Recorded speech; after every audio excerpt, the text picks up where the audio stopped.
All righty, guys. Welcome to another episode of Journey to the Pit. I'm Jim Collins, and I'll be your host this evening. We have a very special guest that many people have been looking forward to hearing from. And he is actually a returning guest, but he has had a huge accomplishment over the last couple of weeks that we wanted to bring him back on to share his story. But before we get started, guys, let me say the disclaimer. All the information discussed in this interview is for historical, educational, entertainment purposes only. None of this information is intended for any illegal purposes. All opinions are respective of the individuals and all rights are reserved. So, guys, let's welcome Tonio and Mica Game Farm in the Philippines. He is a returning guest. Tonio, thank you very much for returning to the show. And first of all, I would like to congratulate you on your huge accomplishment that you have been chasing for many years. Oh, thank you so much, Jim, and everyone watching. And yeah, it is a dream to come true for us, and I'm happy to be back on the show. Right. So let's get started, Tonio, with you know, how did you feel?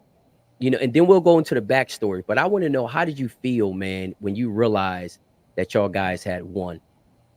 Oh, it was an unbelievable feeling, and now it lasts for days. I'll tell you It that. did.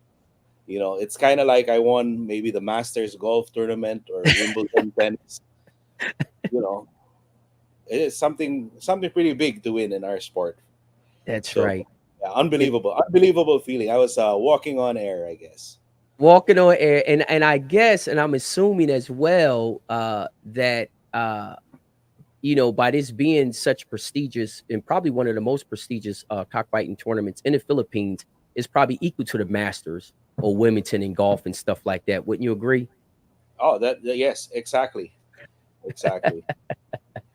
So listen, so now we know how you felt. I know it had to be an amazing experience. So tell us a little bit about, with this accomplishment, how many years were you chasing this dream to win this competition? Well, I can remember attending as a little boy, but having more involvement as I got into like high school. Mhm. So I'd say about 25 years it took me to win. But my father, he's been joining this off and on since it started as an open derby in the 90s. Wow. I can remember like 1998. I was old enough to really remember going and seeing the fights, and then of course 2004, 2005, 2006. I was very active already in chicken Mhm. fighting personally, and we had like very good showings then. Yeah. Right. So since then, since maybe 2005, 2006, a lot of people were cheering for us or expecting us to win, and it took so long to actually get there. Took so long to get there. It's been a long journey, huh? Oh yeah, yeah. The journey never ends. The Even journey, now that we won, we got to think of something. That's the part of the fun of our sport. The journey never ends. right, the journey never ends. So tell me this, Tonio, so I'm assuming the first time you seen, the World Slasher Cup obviously wasn't the first time you seen a cockfight. So you basically been in it since a child because your father, what you second or third generation? Second generation cockfighter. Second Yes. generation. Second generation. So you and your father has basically been partners the whole time, huh? Uh, yes. Actually, the farm is named after me and my sister. My father's name is Mike. Mica or Mica, as we say in Philippines. That's my sister. So he named the farm after his two kids. Oh, okay. I think you actually said that the Yeah. in the first interview. So if y'all guys hadn't watched the first interview, which I did post up a link of it as well, you can go back and watch the first interview. But so it's Mika, not Micah. Yeah, Micaela. Mika. Okay, Yeah, Mikael. that's Okay. my sister. So the I farm's like named to after the spell two that. of us. Yeah. Wow. So he named the farm. So tell me this, and not to jump off the subject, is your sister involved in game fowler anyway? No, she's involved in asking for money when we win. Well, I guess that's not surprising, huh? That is not surprising. No. So, Okay, so y'all guys win this competition. So what I would like to kind of do now is kind of like go back to the beginning. And the reason why I think, and I actually come back onto the show after this winning, because when you told me it took 25 I years, think you should move your mic. The sound's cutting out a bit. it's cutting out. Oh, now it's good. Okay, you can hear me well. Okay. Yeah. So the reason why, like I said, I wanted to bring you back on this show after this huge win is when you explained that it took you 25 years to get here. And I just thought that your story be a very inspirational story because it's a lot of individuals in this sport all over the world that have been chasing dreams. And, this sport is not easy. It's very, very tough. A lot of times guys get discouraged, guys and gals get discouraged. You go through life and situations happen. Some guys have to get in and get out and get in and get out. So, bring you on a show, I thought it would give a lot of guys some inspiration that, hey, don't never give up. This guy chased his dream for 25 years.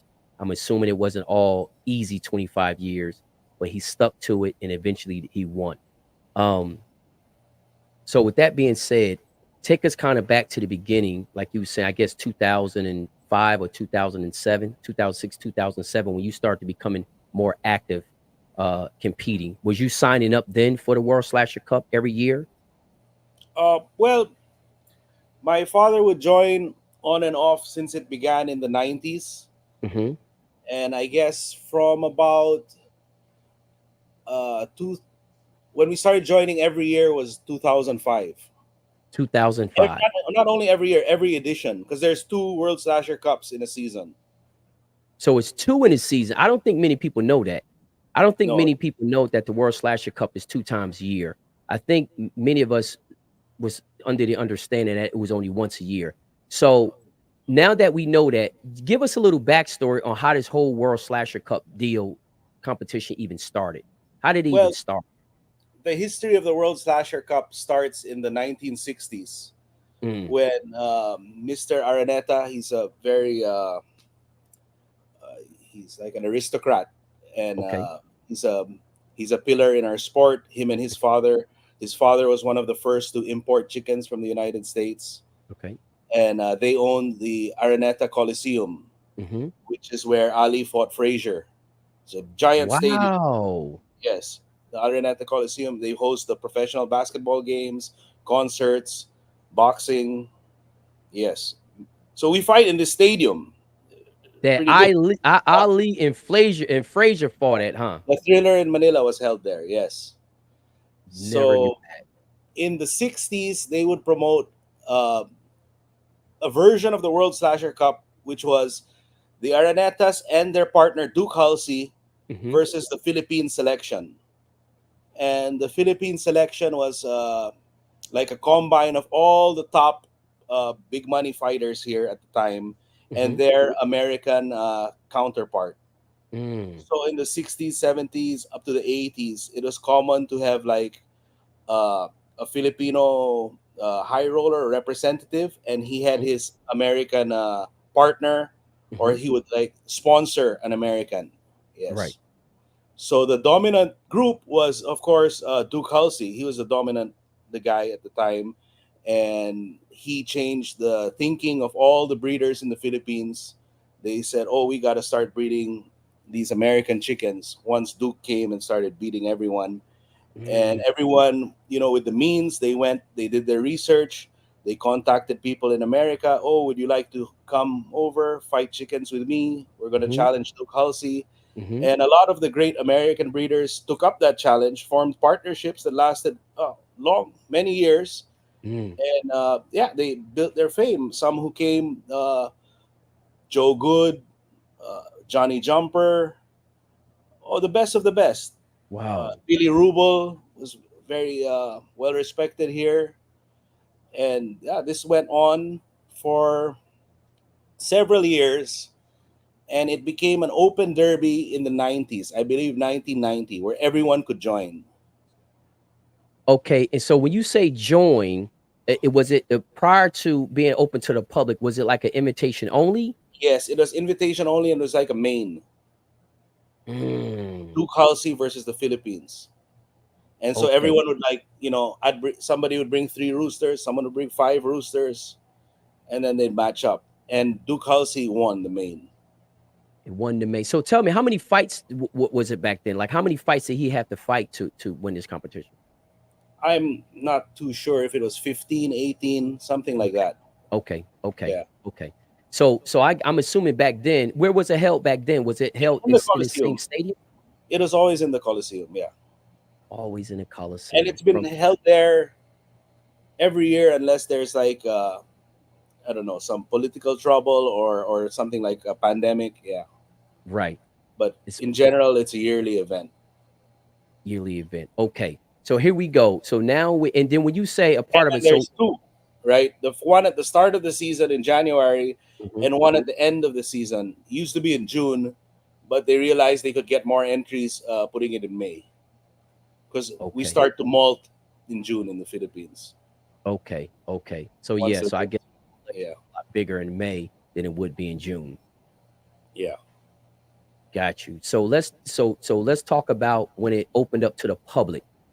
How did that work out? Well, I was only about maybe 5, 6 years old then. Hmm. I know my father used to join a lot.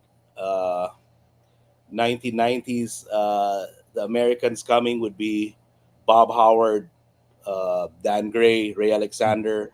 Those were Mm, the big names. Then about late 90s when I started going, or I was always, they'd always bring me, but when could start like remembering the fights, right. you see, of course, the dominant American group to come would be Blackwater, Carol Nesmith, Ah, and yeah, it was like that. Everyone would come. They wanted to see the stars from the U.S. And eventually it tapered off as things got more hard. The laws right, and travel restrictions on the birds, more permits were involved. right, It used to be like the American cockers would they'd put their birds on the plane, get them off the plane, and go fight the derby. right. Well, now there's a lot more logistics involved because of the travel restrictions. So Hmm. they would probably, if they join now, they'd send them as stags or as Right. a bull stags, molt them over, and then fight. So So tell me, it's harder to join now because there's a lot more logistics involved. Yeah. right. So tell me, back in the 90s. So basically, what was the Filipinos showing? Like, what foul were y'all guys using? You know, It, okay. In the 90s, I'd say majority were using imported fowl imported from the states from their American partners, hmm, and uh, breeding. The quality of breeding here really started to take off by the 2000s, mid 2000s, okay. and since then there's been a shift to more locally bred chickens. So I guess the Filipinos have learned a lot throughout the process that they're able to create the birds that they need instead of having to import them. Yes, yes. Wow. They with time they and through experience Hmm. they learned how to breed, and of course there's been a lot of advancements here in terms of available feed, available medication. Hmm. Prior to that, it is like anyone's guess, and they were still using maybe the old techniques of, cockfighting is a very old sport here, Right. pre-colonial. Right. When conquistadors came here, they already noticed that the Filipino natives were fighting chickens. Mm. A lot of the old ancient practices, it took a long time for those old ancient practices to like die out, like To blowing tobacco smoke on the chicken, holding him upside down from the tail. Those are like the really old ways of like how to train the rooster, or just reading the scales. right. So you said a lot of that stuff is basically done faded out now, huh? Well, some of it still, a lot of people still are into the scales, right? But like, it takes years to like realize that like, oh, your ancient methods or whatever are no match. That's why the Americans would come here, or imported fowl first would show up like 1960s, and it would be like easy money because they had Wow. the knowledge, they had the experience, and it takes years for people to like catch on and say, oh no, we should do this, we should do this, and you take from that, and now like it's we've leveled up, that we've the Filipinos have perfected long knife fighting. Mm. They've Yeah, made their that's own version. They have made. If you go watch a long knife fight in the United States or mhm, another country, mhm, the birds will fight totally different. totally different. And we're gonna talk about that too. Yeah, With the Filipinos base coming from the U.S., the breeding material coming from the U.S. and over time they have constructed or created their own version of the long knife bird. So I definitely want to get into that too because I think that's very important because I think a lot of people are under the assumptions that they can just send the birds over there. They being sent over there to fight, and they actually not. Like you say, they have upped their game through experience, through knowledge, through research, and trial and error with testing to kind of design a bird that works for the y'all guys sport in the Philippines, right? exactly. Yes. Hmm. So you think you're saying basically when the Americans came there, they were dominating because a lot of their obviously they had a lot of testing here because it was legal back then. So they was able to Yes. test a lot on a lot of different things. Do you think it was just the experience? Was it a difference in the health? Was it a difference in the style? You know, like what type of things you think contribute to the Americans dominating in the 60s and 70s and I Uh, guess 80s too? First of all, well, at the start, it's definitely the bloodline Okay. because the native Filipino gamecock is not very game. They're Mhm. smart fighters. They're Mhm. the deadliest cutters, Mhm. but they're not. It's not a game chicken. It's from a wild jungle fowl, right? Mhm. It's not. They were not domesticated and bred for a certain purpose, like the American gamecock was when they first came to the Philippines. So Right. the advantage in the bloodline, and of course their advantage in pointing and conditioning methods. Okay, so tell me this, Tonio. So you're saying basically too that gameness played a role in the American success back then. Oh yeah, oh yeah. So They would they you say gameness plays a role in long life as well oh overall? definitely. It's easy to dismiss long knife as a game of luck and a game of cutting, but especially if you have like a breeding program Mhm. and you want to maintain like a family of fowl for a certain number of years, decades, you Mhm. need gameness in the program, or else the bloodline will fall apart, right? Like you could get away with like non-game chickens, maybe two, three, four generations, but like Right. once the soup goes bad, it just gets worse, right? So Yeah. basically, and I really want to just touch on this point a little bit more because that is definitely, like you said, is a misconception, and I think people need to understand. I have always said that it takes gameness to compete in any weapon. I don't care what it is because the individual is not always going to be the first one to inflict the damage. You know, the damage a lot of times can also get inflicted on them, and they got to be able to withstand it to be able to return. You know, to inflict their version of damage as well. So that's why I always say I thought gameness played a role in every single weapon, but a lot of people feel as though all you need is cut. Cut. If you got cut, all you got to have is cut. So basically, back then, Filipinos had cut, Americans had cut and gameness, and that is the reason why they dominated Yes, yes, and more modern technique. in more than modern technique. So tell me this. And So another we thing was, it is hmm very hard. You had to be a man of great means to hmm sponsor an American to come over, bring in 100 roosters. So hmm not many people had access. It was right, a it was a handful of moneyed people with right. access to the American breeders, American bloodlines. hmm So, like I said, it wasn't an open event. The World right. Slasher before it was Mr. Araneta and Duke Halsey versus the Philippine selection. hmm Only a handful of guys. right. So Uh, so as it moves on and it becomes open, as it becomes open, it gives a lot of the local Filipinos an opportunity to test their birds against some of the best.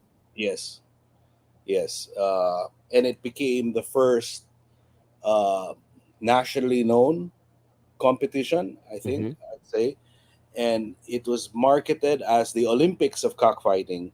hmm So, from even before it was an open derby, it was the goal of any cockfighter here to like compete and win in that derby. Right. And even for foreign breeders to come compete and win. It's Right. always Because been a goal. It has that reputation. There may be derbies today with more financial benefit, more hmm entries, hmm higher stakes, hmm but in the end, at the end of the season, it's still the World Slasher Cup that people will remember and talk about because of the prestige. because of the prestige. And I There, can tell you that yeah, that's exactly correct because if anybody know anything about the Philippines, they know about the World Slasher Cup. They couldn't name the other five big derbies that y'all have there, but yes, everyone would know the World Slasher Cup. exactly. It carries that aura. Yeah, exactly. Definitely prestige. So tell me this, Tonio. So here we are in the 90s. The competition opened up. The locals start to get in. How long do you think it took them to start becoming competitive once they open the World Slasher Cup up to everyone? Well, they were winning off the bat too, but hmm again, it was a smaller pool, smaller. The entries, I'd say, the number of entries exploded around 2003, 2004. That's hmm when they were getting close to 200 entries. A lot of Mm. and a lot of people were getting into it. A lot of Uh, people get Game into it. cow breeding took off in the Philippines around that time. When they started a stag competition, a national stag competition, a lot of people started putting money into farming gamecocks and trying to win Mm. the big jackpot. And yeah, so a lot of people, there's a boom in the number of entries, bigger prize money. Once the Right, prize money gets big, heads get together, like, how are we right, going to win this? We right. gotta, this is serious now, right? So I'd say So mid 2000s, that's when the shift changed and the local competition really elevated. ramped up. Yeah, more, they started promoting more derbies. Each hmm cockpit would have its circuit. You know, people started competing more at a higher level. Uh, More people would join. So they just like learned as they went along. Right. So tell me this. So, with the World Slasher Cup, can anybody enter? Yes, anyone can enter. Just put up the entry fee. Okay. And how many, what is it, a nine cock? It's a nine cock today. It used to be an eight cock. Okay. Currently, it's nine. You fight two on the first day, three on the second, and four on the final. Mm. So it's eliminations, finals, eliminations, right? You lose, you out. Yes, you have to qualify to make the grand final. The hmm last day, you need either 5 out of 5, 4.5, or 4 wins to make it to the Okay. final. If you're only at 3 wins, 3.5, there's the pre-final the day before. Okay.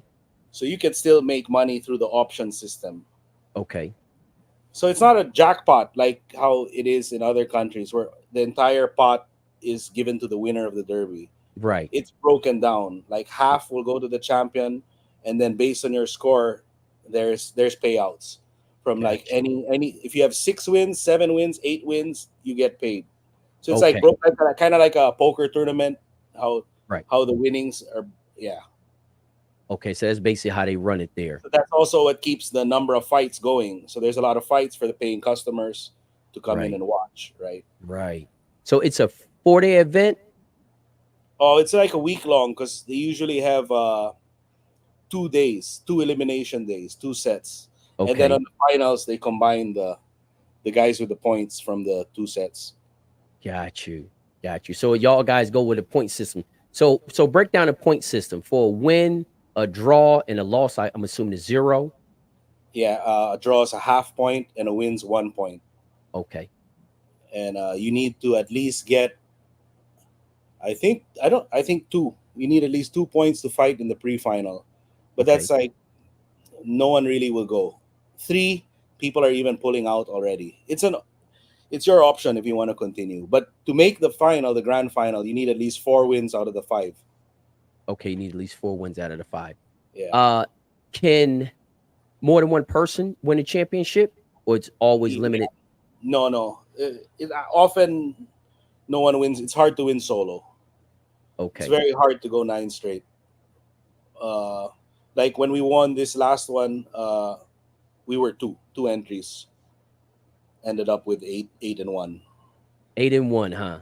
8-1 was the best score. Yeah. Wow. So so basically in the mid 2000 when it started really exploding, was that at the age where you start becoming, personally active, more personally active into it? Yes, yes. I, well, 2005, I was just out of high school, so I had, you know, I'd go a lot. I knew what was going on. I'd help my father do the conditioning. I was more actually active in the conditioning and pointing of the chickens around 2006, 2008, Mm, 2010. Yeah. Then I went into other things. Then my dad was doing the conditioning and pointing, and of course we have our team. In the right, Philippines, uh, we're fortunate that we have employees on our farm. It's not like in the U.S. where the guy does the whole thing, right? right. I have a team. In fact, I have two farms, Okay. and I got a team on each farm, and they Right. help us tremendously. But it's all the methods of my family, what Hmm. we've built from. So y'all basically just train your employees to say, hey, this is how y'all I want y'all guys to do these type of things. Yeah, and we stay there too, right? So we're monitoring, very very hands on and stuff. And Yeah, right, the final say is always my dad's. What bird right. goes in, which what to do, how much will we feed, how much, you know, everything. He calls the shots. He calls it shot.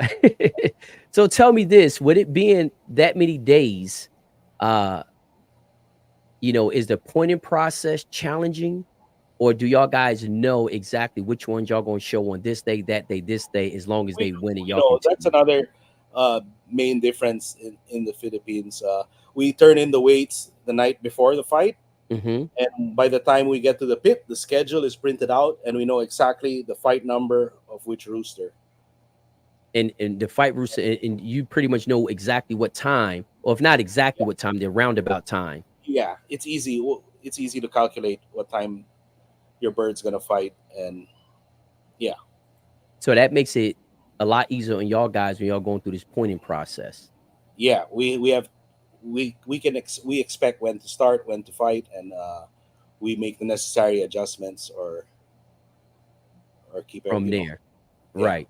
So tell me, do you have to travel? Like, how far do you live from the stadium or the Coliseum? Uh, well, in the Philippines, everything's to do with traffic, right? But Right. I guess we like to leave the farm around 3 a.m. Uh-huh. Get the birds there early and to avoid traffic. So it'll be like an hour and a half to an hour Okay. uh, early in the morning, right? But Right. if you were to go in the day, it could take you 2 3 hours. Right. To get there. I seen that traffic is unbelievable. It's astronomical. It's worse than Atlanta, New York, and LA combined. From That's the videos that I top five worst in the world, maybe top yes. three. Yes. But So it's not that far. Distance wise, it's not far. right. Yeah.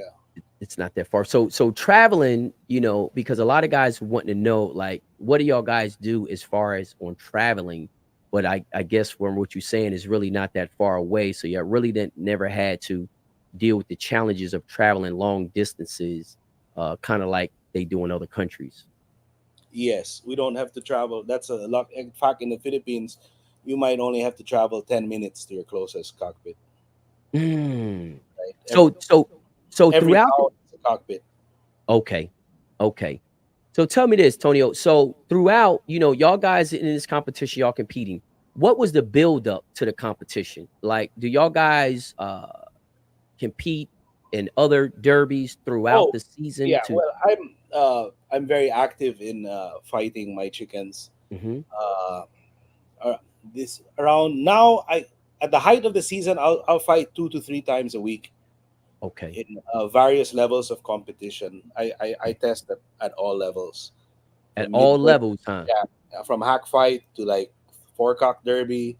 Yeah, I fight them at all levels because At of all course levels. not all the chickens can go to to a big tournament, right? Mm. And that's what I want to talk about. So let's dive into that a little bit. So you say you compete at all levels, and that kind of determines on the quality of the foul that you have would determine on what level that you'll be competing with them at. Correct? Yeah, correct, correct. Hmm. So yeah, uh, go ahead, go ahead. No. So and I wanted to kind of just touch on that a little bit, so individuals understand that the birds are coming from the same farm, same owner, but still all of them are not equal in ability and quality, right? Of course. There's a certain caliber of rooster needed to compete in the top competition here, Mm. and thinking otherwise would be foolish. So part of the longevity of a farm is knowing the level where to compete, where to enter. Mm-hmm. Because if you just blindly go all out in the high stakes competition, you're gonna get wiped out, right? And that stuff's not cheap. But the key is to keep competing, Mm-hmm. because no matter what derby, what event it is, you're uh you're honing your method. Mm-hmm. You know, Honing your you're craft, huh? honing your craft, right? You're staying sharp, Right. right? If you're just sitting back on the bench, I'm gonna wait till May. You know, you'll come in cold and like, Right. oh, you know. But if you stay active, oh, you know, you start to learn you start to learn the markings. Oh, Right. this marking's winning. Maybe these birds can go higher. Right. Like we'll fight these in tougher next time, or like Mm-hmm. these aren't turning out too good. I'll put these. We'll take them down, right? Mm-hmm. And maybe we won't continue this line anymore. Oh, we have to breed more of these because they're winning all across the board, right? Mm. I So think by just constantly fighting, you will learn more about your fowl, and you will know how to go forward with your breeding program. right. So being active is the root or the foundation of your selection process and also honing your skills. Yeah, you want to learn how to like string fights together too, how to go five, six, seven straight, right? You build momentum, you build confidence, Mm-hmm. and you learn how to win, Right. and also you learn how to lose. You know how to like survive a rough patch, right? Mm-hmm. Oh, and you can make, like, I've been doing this a long time. Right. I've seen that at the end of the season, I will win more than 50%. I will Mm. win 55, 60%. Right. So for me, that means I can continue, right? I've seen these roosters win. I know they'll win. Mm-hmm. So if I lose, if I have a bad showing, I'm not gonna hold back. I'm not gonna stay home next week. I'm gonna go again, Right. because the roosters won before. They'll win again, Right. right? In the end of the day, the numbers will add up. It will add up. So what I would like to just to talk about what you just said, like you say, you learn how to win and you also learn how to lose. Uh, what advice would you have? Because I'm sure you have hit some spurts, that you had some rough days. What advice would you have to guys out there that hit that rough patch? How to get on through it, how not to lose focus, how not to kind of get down on yourself. And like you say, you have a rough day, you still go out there the following week and do it again. What Yeah. advice would you give to guys out there that might hit a rough patch, say 3, 4, 5 times in a row? What advice would you have for them? Well, if it's happening like that, you have to reassess your foul and your methods, Hmm. and maybe the level of competition you are competing at. You have to Hmm. set realistic expectations Hmm. of where you can compete, and a lot of it is financial too. You don't Hmm. want to stress yourself out in entries in derbies with very high minimum bets, because Hmm. here there's a minimum bet, there's an entry fee. Hmm. It can be, and of course, a lot of people are blinded by the money, the jackpot, Right. right? Say, oh, I can win $40,000 this weekend, fifty Hmm. thousand dollars, a lot of money in the Philippines. Hmm. But they may not have the financial ability to sustain Those losses, right? competitions, those Yeah. derbies, like they Then can't keep going. once you're financially stressed, you're not going to enjoy the sport Hmm. anymore. So we see a lot of people come and go in cockfighting here because of irresponsible gaming, right? Just betting way more than they should. Betting And way more. especially if you're like a beginner, Hmm. you know, this is a kind of a sport with a steep learning curve. There's a lot of veterans, a lot of professionals, Hmm. and they're waiting for people like that. New fresh blood, fresh meat. It's quite predatory at like the top level. You know, You said it's predatory, huh? yeah, They definitely. hunting for him. They come in there. They say, "Oh, he think he got some really good, but he just don't know it takes more than good chickens to win. You got to have all the other stuff to go along with it." So, Exactly. It's actually a test of like your own personal gameness too. You got to mhm, be game, just like the Roosters, because there's a lot of swings in this sport. that's right. Right? You'll So, be on top of the world one day, the next day you'll be like, "What am I doing with my life?" no, that's exactly right. And I want to touch on these things because it's a part of a lot of people's reality. And I think a lot of times, with the way the sport is through social media and stuff, I think a lot of people get misled or start to adopt unrealistic expectations. And I think they put too much pressure on themselves. And like you said, they come and go, you know. I also see the same thing with guys just kind of betting way too much, like entering shows that they financially can't afford to lose, but maybe one or two of those a year. Like if you lose two of those shows a year, then you done. Like you can't financially compete in anything else because you're broke. Um, but you're saying that, it's best to understand the level that your chickens are. So basically check your ego at the door.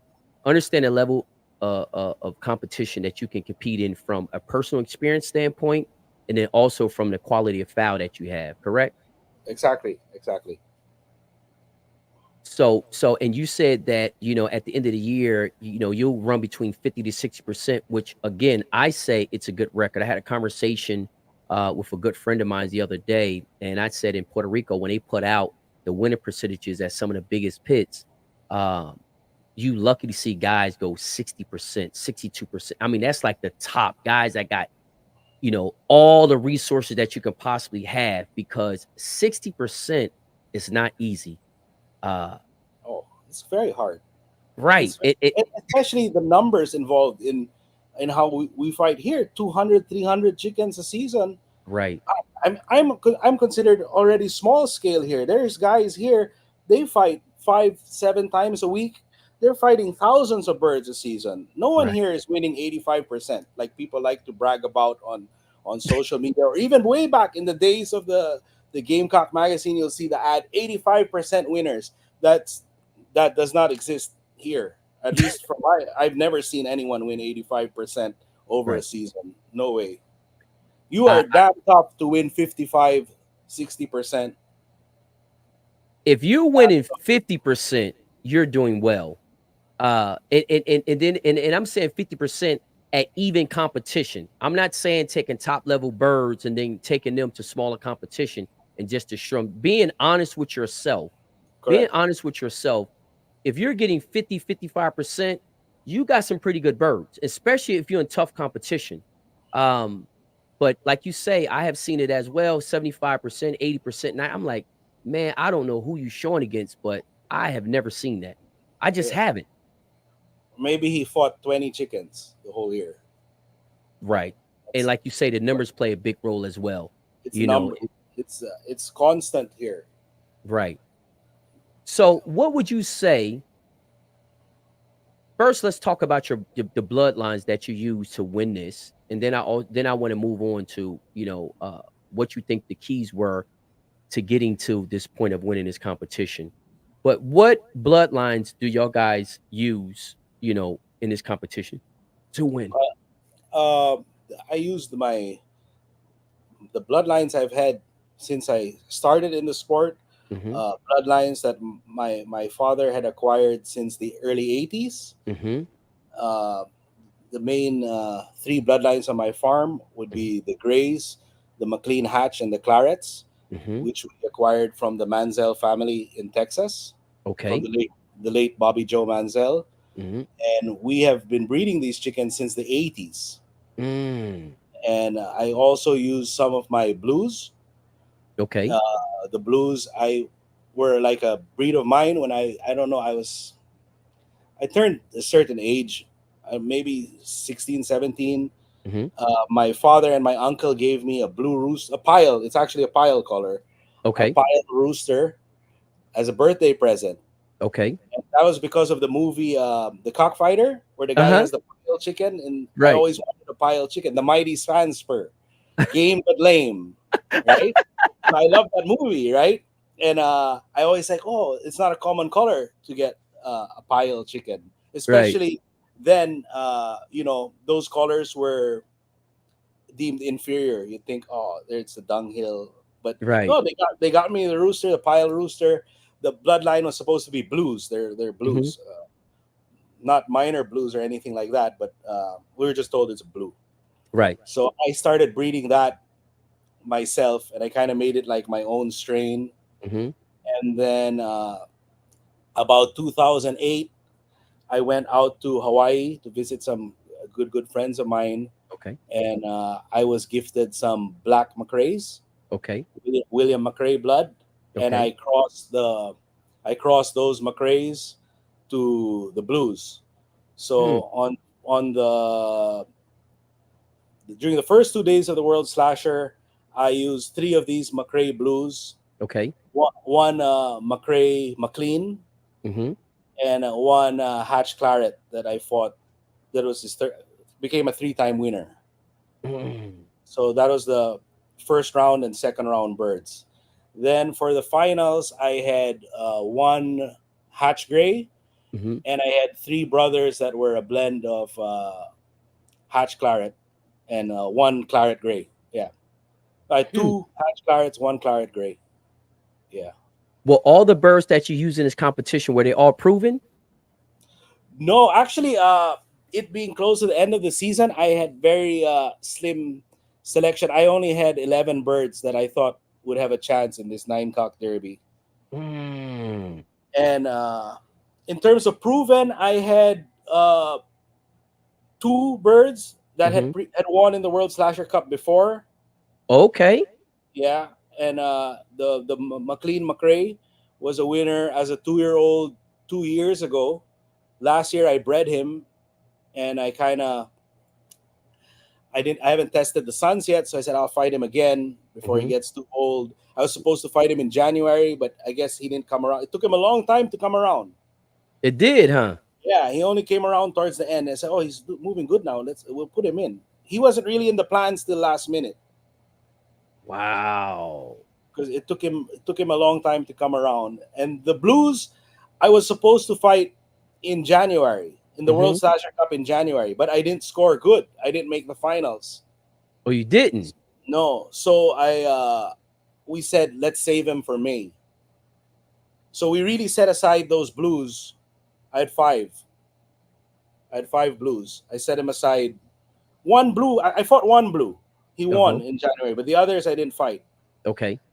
Correct. So I'll correct myself. I had three really proven chickens, three former World Slasher winners that I Okay. shoot. The one on the finals, I had a three-time winner, Gray, short rooster. Like no one would bet on him if they saw him, but he's a cutter. He's a high caliber bird, and he won. He went through a hard fight and he pulled it out. And Wow. And he was short. oh, short. My chickens are short. My chickens are kind of different from the normal Philippine gamecock. I'd say we can get Hmm. into that a bit later. Yeah, we'll get into that a bit later. We And definitely want to come around to that. what then I had how many winners? Three winners Okay. that were 2 year olds Okay. that were fought in semi high competition. Okay. One was a two-time winner. I fought him at pretty tough competition. Mhm. And then on the last day, I had kind of like slim pickings. I had the short gray, the old Mhm. short gray, and I had these three. hatch claret grays that were just they were young, 2 year olds, Mm-hmm. and only winners. Two were winners in the medium level competition, Okay. and one was a non-winner. And that one he ended up losing. They were a bit young for the fight, but like based on the performance of the siblings throughout the season, I said these birds cut. They're pretty smart. We'll have a chance. So we went with the strategy of putting our best five forward, just qualifying for the finals, and then uh, see if luck carries us in the final. Right. So Basically, it was basically just not putting birds together or just selecting birds. Y'all guys had a strategy on which ones were going to go to first, last, and all that kind of stuff as well. So it was a whole strategy to it, not just going out there looking, say he can compete, he can go, he can go, he can go. It's also a strategy that y'all guys went into the competition with. and discipline, not fighting those five chickens before the season ended. I had a lot of Right. opportunities to show them, but so no, we'll keep him, and it paid off. Especially because my partner in this derby, his the whole reason he contacted me back in 2013 is he wanted a show of the blues, Mm-hmm. and I could never give him a full show of the blues. I still didn't give him a full show of the blues, but like Mm-hmm. my blues get pretty popular. They people like to buy some, and Right. I use some, and Right. so this is the first time we got to at least show a lot of the blues in the World Slasher. Hmm. Uh, So that's pretty special thing too. Yeah. So it's coming from y'all guys' line. So tell me this, with y'all guys' lines, like you said, from the 80s, how was y'all guys able to stay or keep these three families of birds competing? Obviously, you said at multiple different levels, but still being able to produce birds that can compete at the highest level Yeah. with families that y'all had since the 80s. A lot of it has to do with the quality of the stock. Hmm. We were very fortunate to acquire a really authentic stock from one of the legends of our sport, right? Hmm. And he was not many people were able to acquire his best breeding stock. But we were just Hmm. fortunate that he took a liking to my dad and my uncle, and Hmm. he gave us the best. And when you get to when you're lucky enough to start with the authentic lines, the backbone of the sport, hatch, clarets, grays, these Hmm. are lines from the 1940s, 1930s that you Hmm. still see up to today. No matter it may be a different breeder, but a lot of these guys who win, they carry hatch, they carry claret, they carry gray, right? Hmm.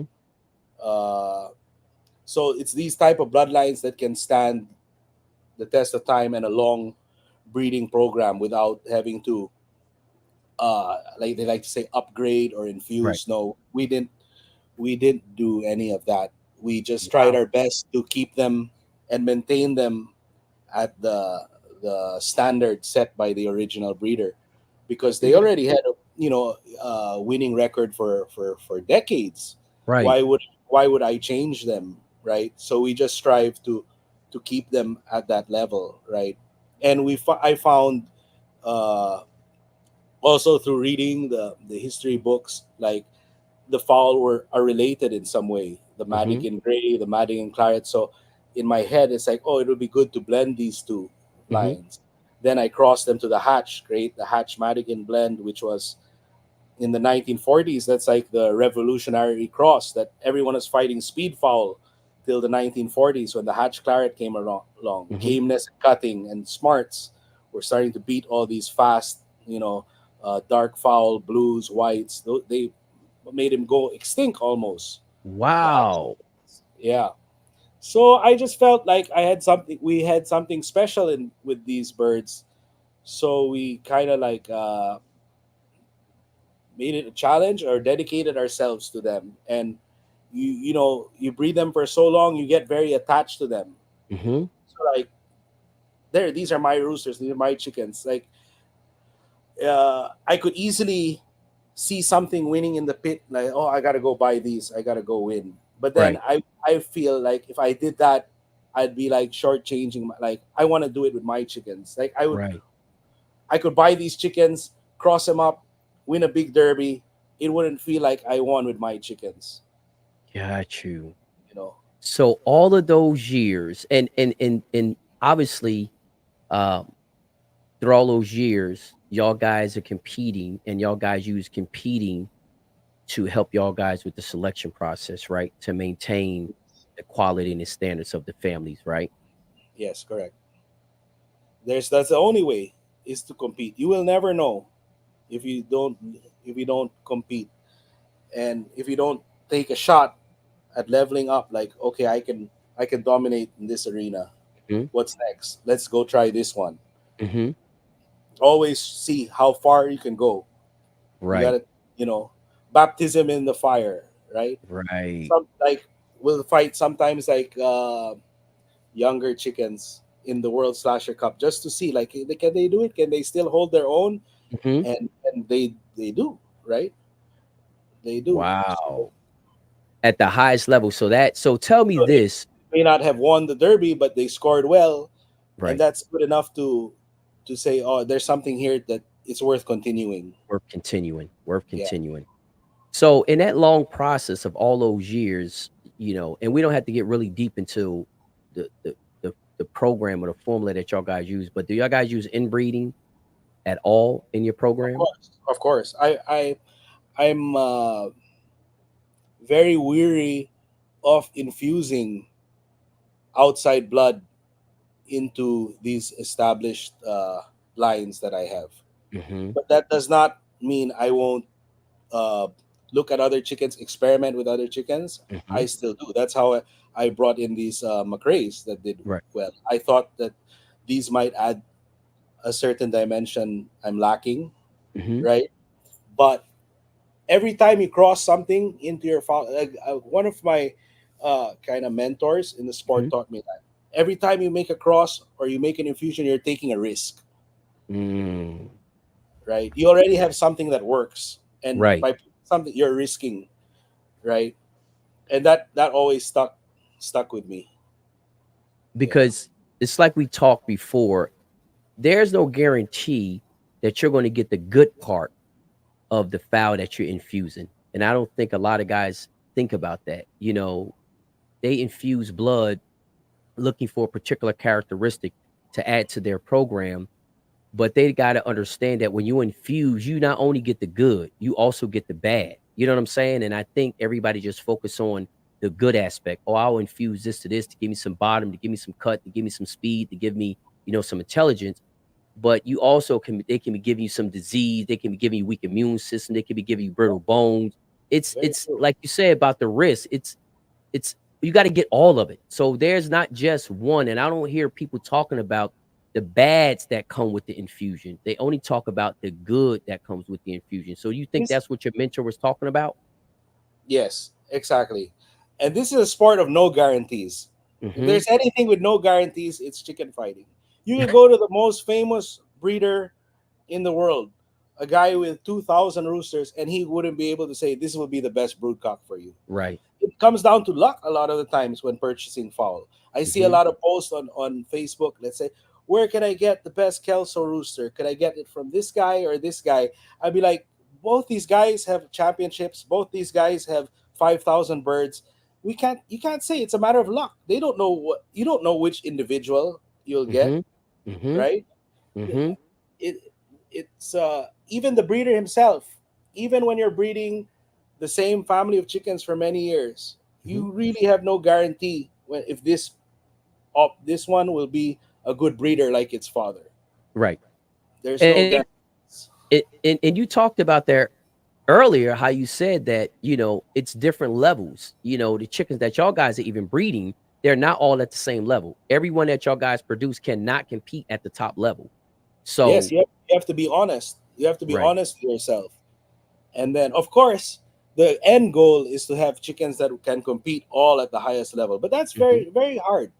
Right. It's very hard.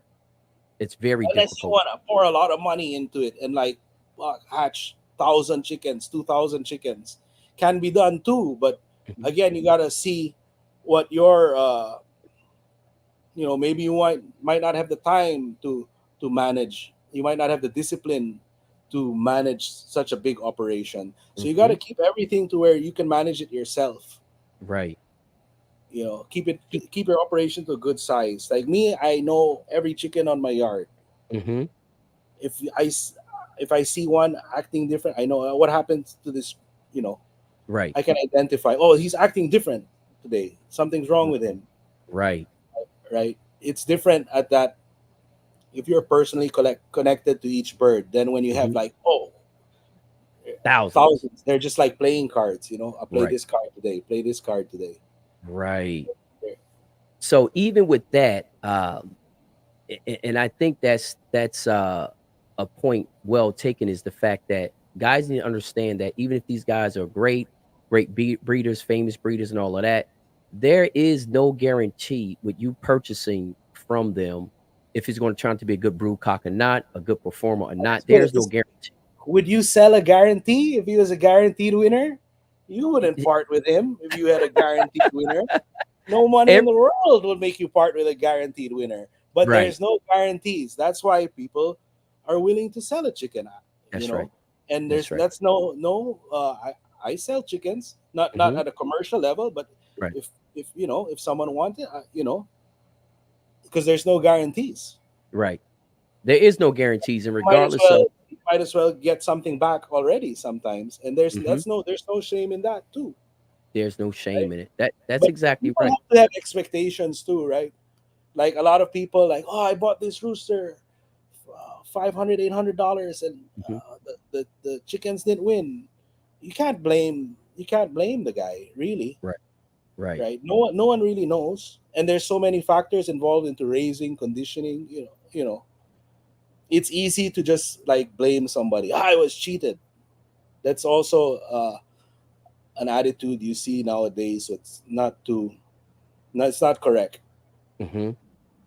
It's something maybe an experienced person would think, which I can Right. see that happening too, because again, finances involved and stuff, Mhm, right? mhm.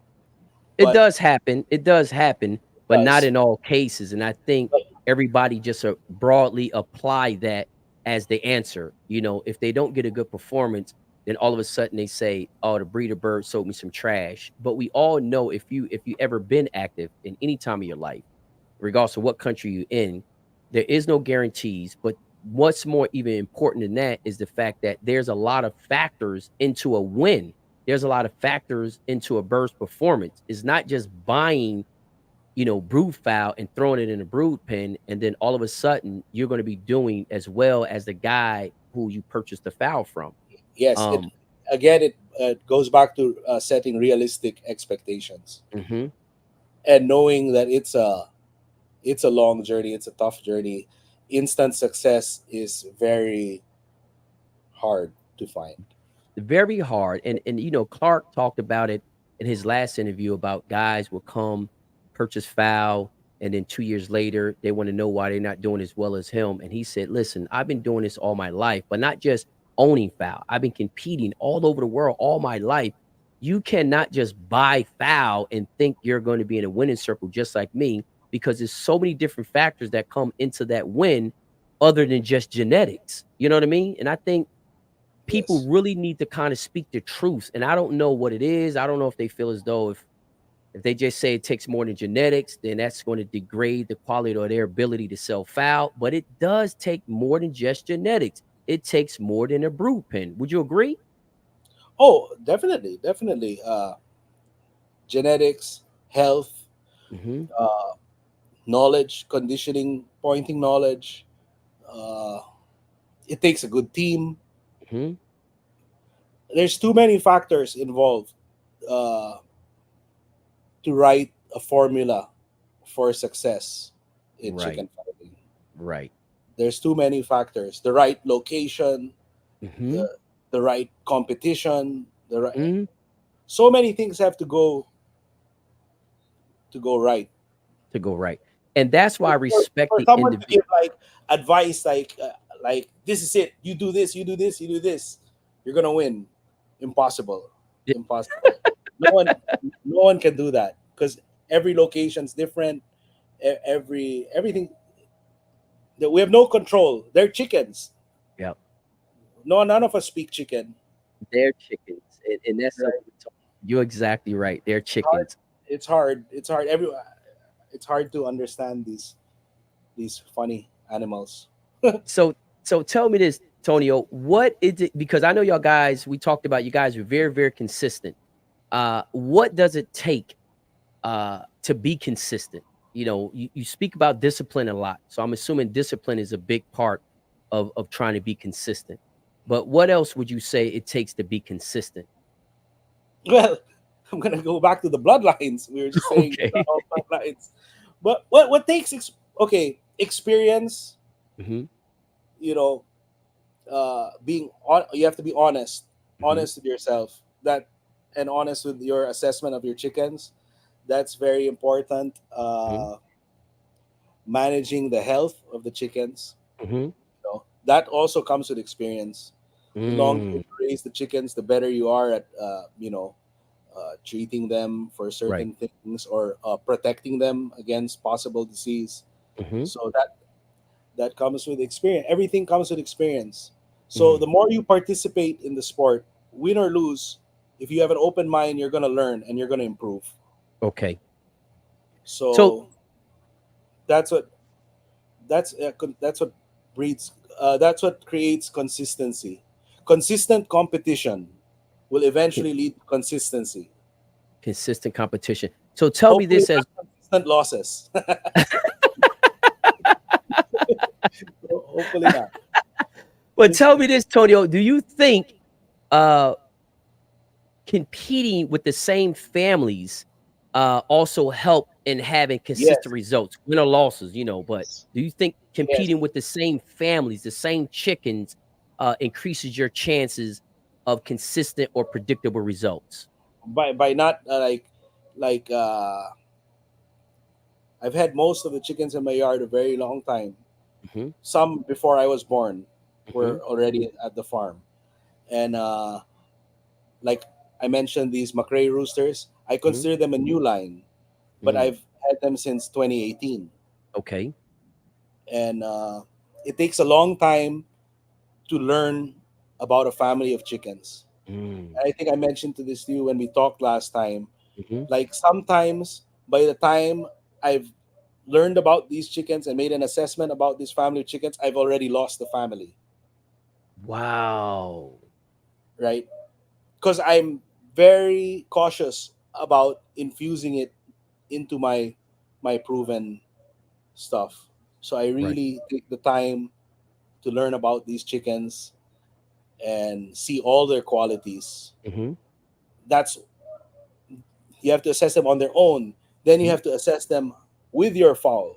Hmm. So it's a very long process, a very hard process, And, right? and and that's great that you said that because don't you think, like, if somebody go out and purchase a trio, and I think you already answered this question, but somebody go out and purchase some new brood fowl, shouldn't they breed that, just that, say, trio or that family that they went out and purchased? Shouldn't they just breed that first to understand and see if they can produce predictable results, even in just the looks, the conformation, the characteristic? Shouldn't they do that first before they even infuse into I their would, proven stuff?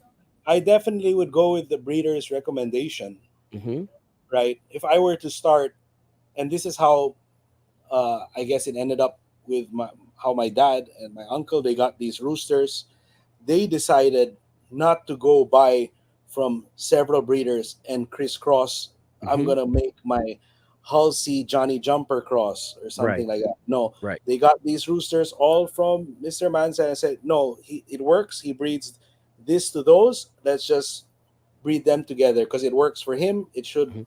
So, listening to the recommendation of the breeder is uh, very important. It will save you time, save you money, Mhm. right?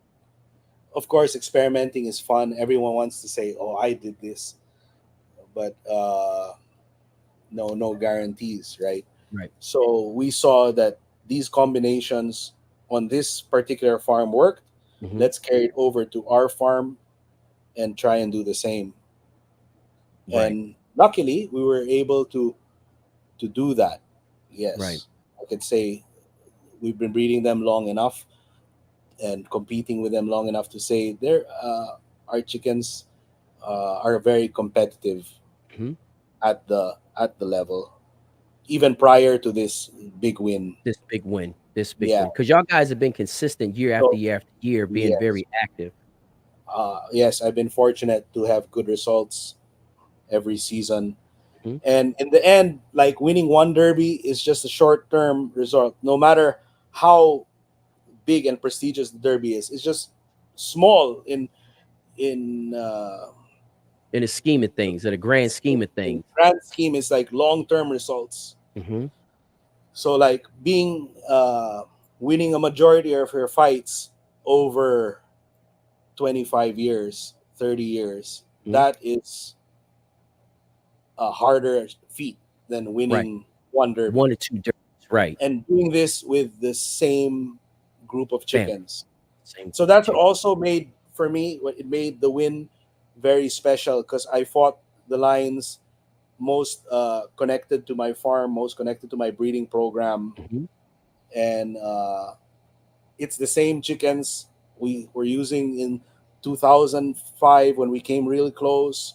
2006, we came close so many times, and instead of like going with another breed, another the most popular thing at the moment, decided to just keep going with my chickens, and in the So end, it paid off.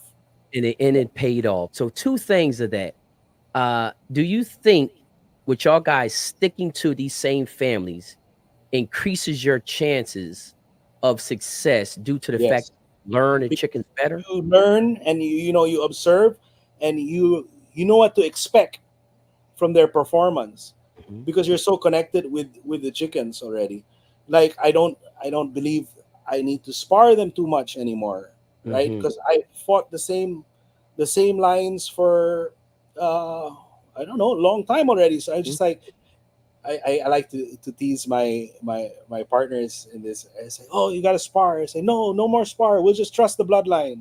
Right. Trust the bloodline. He was like, "Hold on, hold on, hold on. I'm not used to hearing that, huh?" Trust the bloodline. So that's good advice too. I would say you trust your roosters, Mhm. right? And you'll only be able to develop that trust by sticking to them for seasons, you know. And you have to be very observant and open-minded to what could be their shortcomings, what could be their Mhm. advantages. Mhm. Yeah. So, and I think that's very powerful because every time they infuse something or go get a new family, it's pretty much like they starting all over, right? Oh yeah. Yeah. You'll change it completely. Mhm. Even if you breed it out, the 1/8 makes so much of a difference Mm. in the chicken. Uh, yeah, we'll leave it at that. And I think, that is some good advice, say for the younger or more of the beginner guys that, is infatuated with success. You know, we all want success when we come into this sport. We all fascinated about different wins. We see people win big derbies and particular derbies, and then we want to find out what their bloodlines are, and that's kind of how we this Yes. whole everything starts with these trends. But I always say your success is you'll have greater success for the individual that better know the foul. And what I mean by that is you can take 2 guys, a guy who just acquired a family and a guy who has had a family for a long period of time. The guy who had the family for a long period of time will have a greater chance of success than a guy who just using birds that he just acquired. Do you think so? Definitely, because they understand, they have Mm. experience with them, Mhm. and like adding to what you were saying, and like infusing, right? Right. It's easy to want the one in the papers that won the big derby the next Mhm. day, but you may have better chances infusing from something in your own backyard.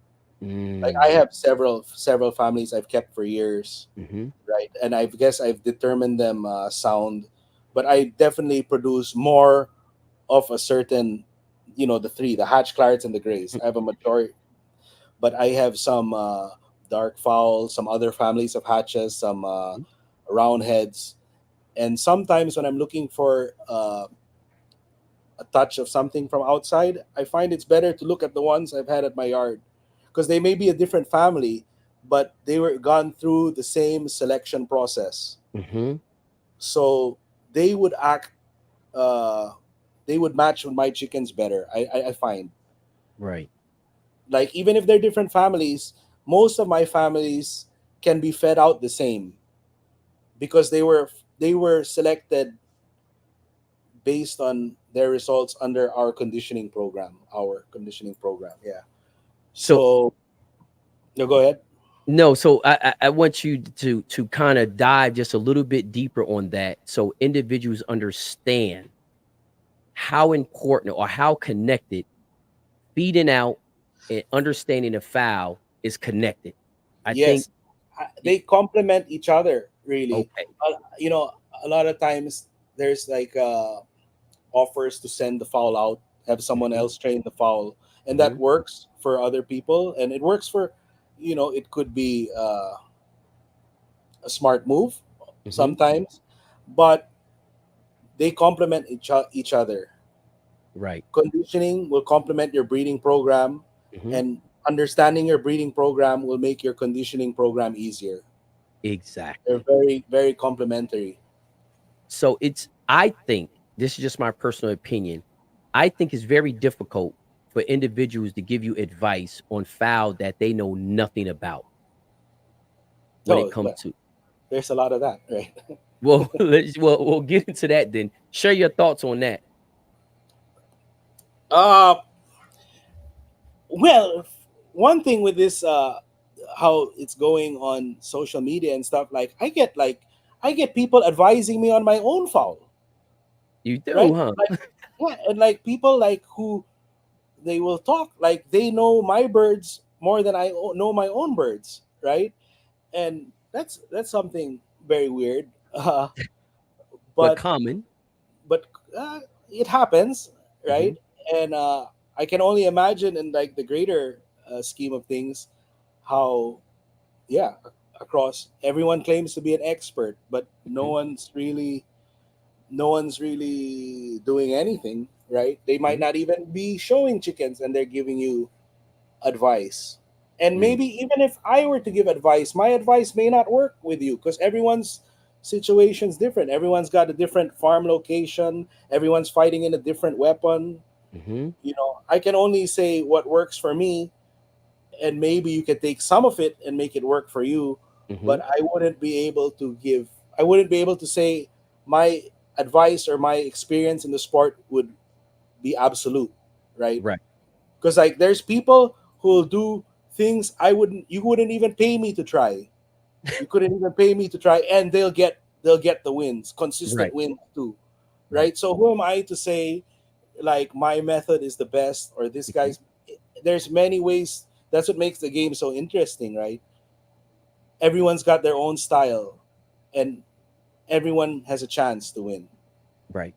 And a lot of factors are involved. So the better you know your fowl, it increases your chances of making the right uh decisions, I guess, when it comes to them. Yes. So with saying that, do you believe that all fowl can be fed out the same way? Mm, okay. In general, if it's your breeding, this is what happened in my farm. I can say in general, my birds can be fed out the same way, no Your matter family of birds, correct? my families. Yes, even if they can be different, right? I can feed them out generally the same, Okay. right? While if you were like a gun for hire, taking birds from this guy, Hmm. in no way could you feed them all the same. It takes a Exactly. very experienced feeder to be able to compete with different roosters every week. And I'll tell you, they're out there. There are a lot of guys out there, especially here in the Philippines. Hmm. Which they That have an astronomical amount of experience. That's experience. It's all experience, really, mhm, right? Uh, it's fighting thousands. These guys, they fight thousands of roosters in a season, right, right. so they know how to adjust, or they may see enough similarities in this bird to a bird they saw in 1998 or something Yep. like that. I totally Just agree. Yep. building Ex- like a database in your head of like situations, and Yep. all comes from experience.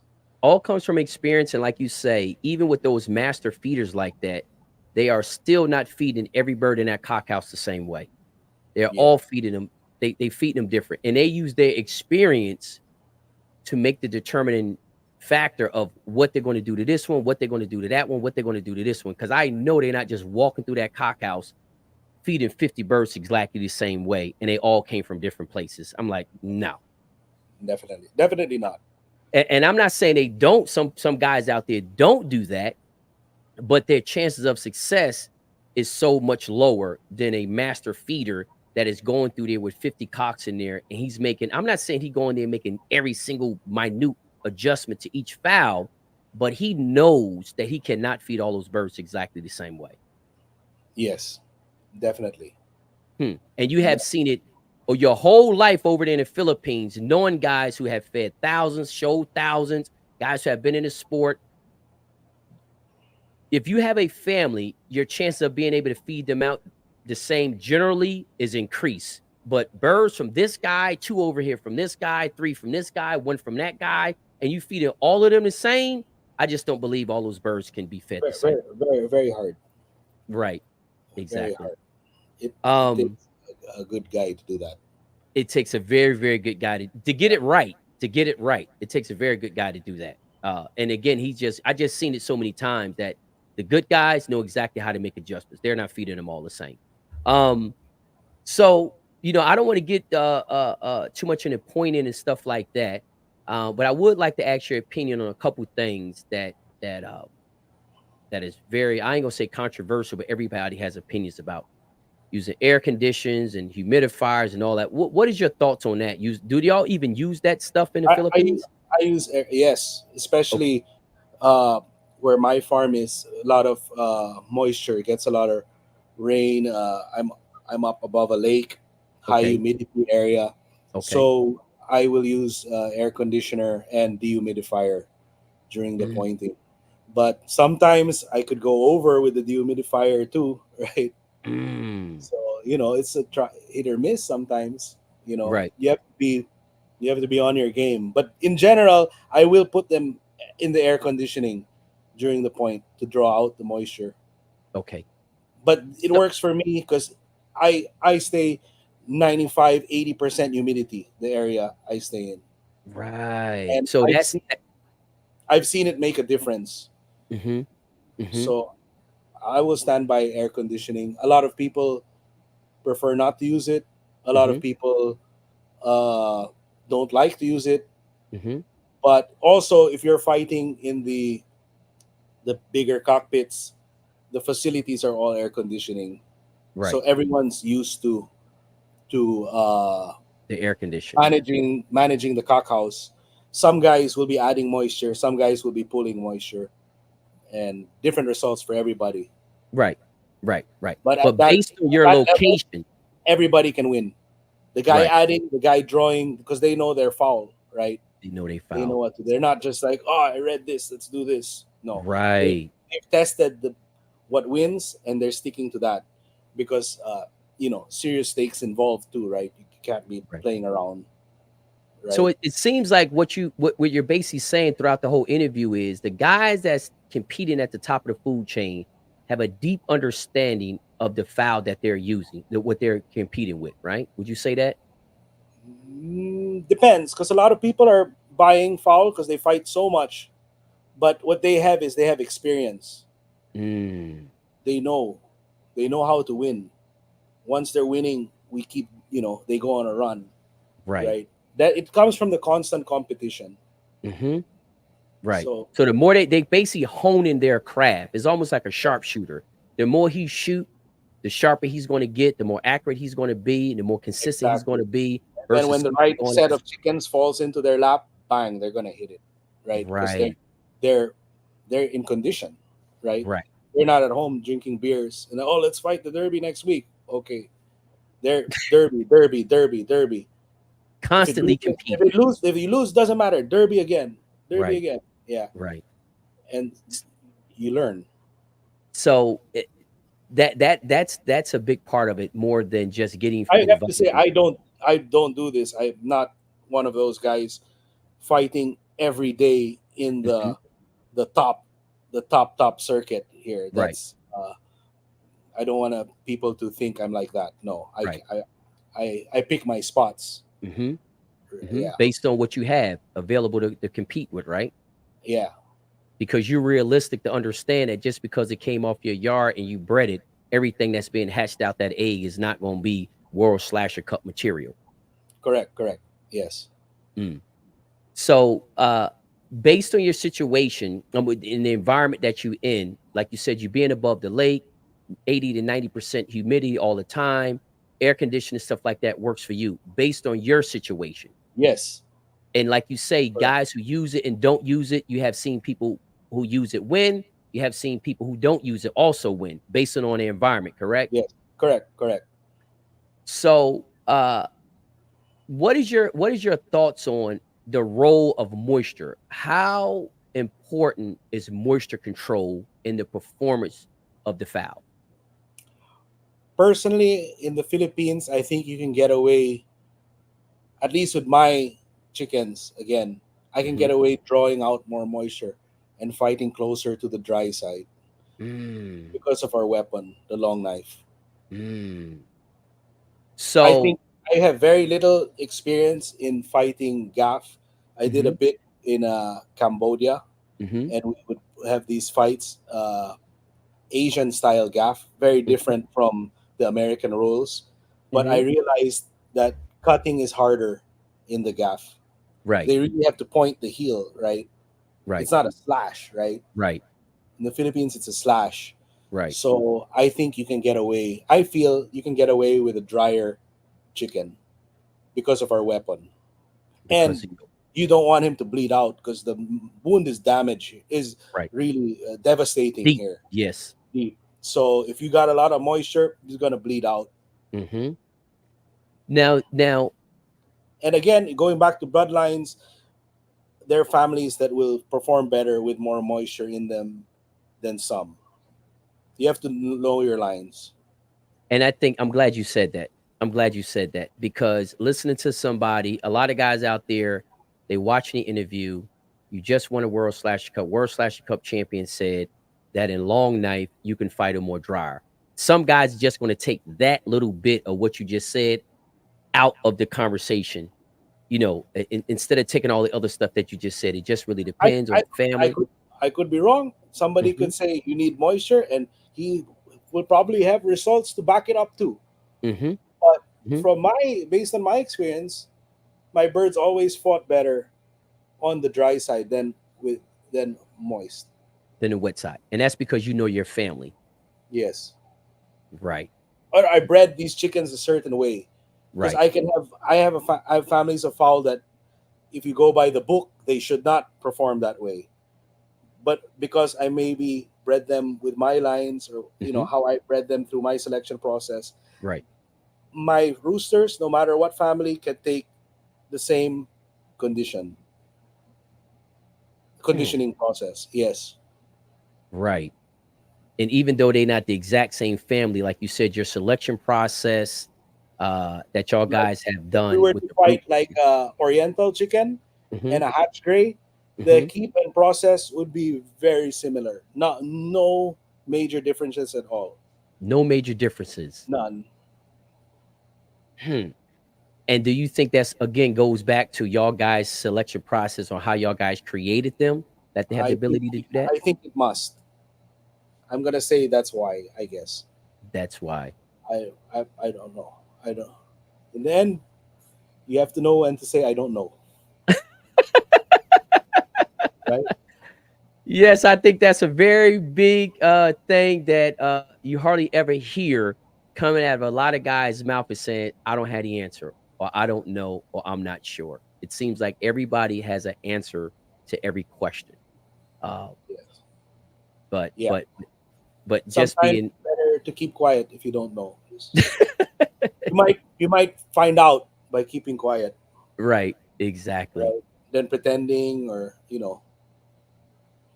that you do know and you don't know, or just spitting something out there to make somebody think you know.